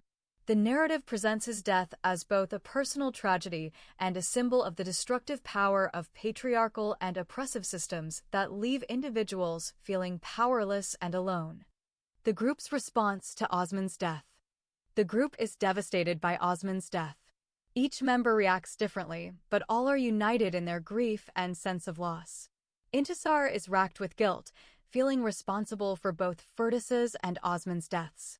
Sami, Sulla, Mona, Badriya, and Walid Hamza are also deeply affected, struggling to process the magnitude of the tragedy that has befallen their circle of friends. The group's grief is compounded by the realization that their attempts to find happiness and freedom have resulted in unintended harm to those they love. Coping with grief, blame, forgiveness, and survival. Throughout the novel, the characters grapple with the psychological dimensions of blame and forgiveness. Firdaus's letter is a powerful example of how trauma can lead victims to blame themselves or others who are also powerless. Intisar internalizes this blame, feeling that her pursuit of love and autonomy has brought suffering to her family. Osman's suicide is another expression of internalized blame and the inability to forgive oneself. However, the novel also explores the possibility of forgiveness and healing. After the deaths of Firdaus and Osman, the group must find ways to move forward. Some characters, like Sulla and Mona, channel their grief into supporting each other and advocating for justice. Others, like Intisar, struggle for a long time with guilt, but eventually seek redemption through acts of resistance and solidarity with other victims. The broader theme is that in systems of oppression, blame is often misdirected. Victims are made to feel responsible for their own suffering or the suffering of others, while the true sources of harm, patriarchal authority, unjust laws, corrupt officials, remain unaccountable. The novel suggests that healing and survival require recognizing this dynamic, refusing to internalize blame, and seeking solidarity and forgiveness among the oppressed. Direct excerpts and character responses. Here is a direct excerpt from Firdaus's letter, as read by Mona, which illustrates the theme of blame. Dear Sulla, my heart bleeds constantly and my eyes always shed tears. I did nothing to deserve this cruel torture and punishment. I have no hand in this deadly fight between father and son. I did no wrong in this crazy love for my foolish and selfish sister and her stupid and arrogant lover. They made me pay for their stupidity. I became the scapegoat who takes all the blame for their socially unacceptable love. Intisar's response to this letter is one of overwhelming guilt and self-recrimination. She feels that she is responsible for the suffering of her sister and brother, and this guilt haunts her throughout the rest of the novel. Resolution of themes by the end of the novel. By the end of the novel, The themes of blame, grief, and forgiveness are addressed through the characters' journeys towards self-acceptance, solidarity, and resistance. Intisar, after enduring immense suffering and loss, ultimately finds a measure of peace by refusing to accept the blame that has been placed on her. She recognizes that the true source of harm is the oppressive system that victimizes women and divides families. The surviving friends, though forever changed by their losses, commit themselves to supporting each other and fighting for justice. The novel's resolution suggests that while grief and blame can be overwhelming, healing is possible through acts of solidarity, truth-telling, and the refusal to internalize the narratives imposed by oppressors. Forgiveness, both of oneself and others, is portrayed as a difficult but necessary step towards survival and hope.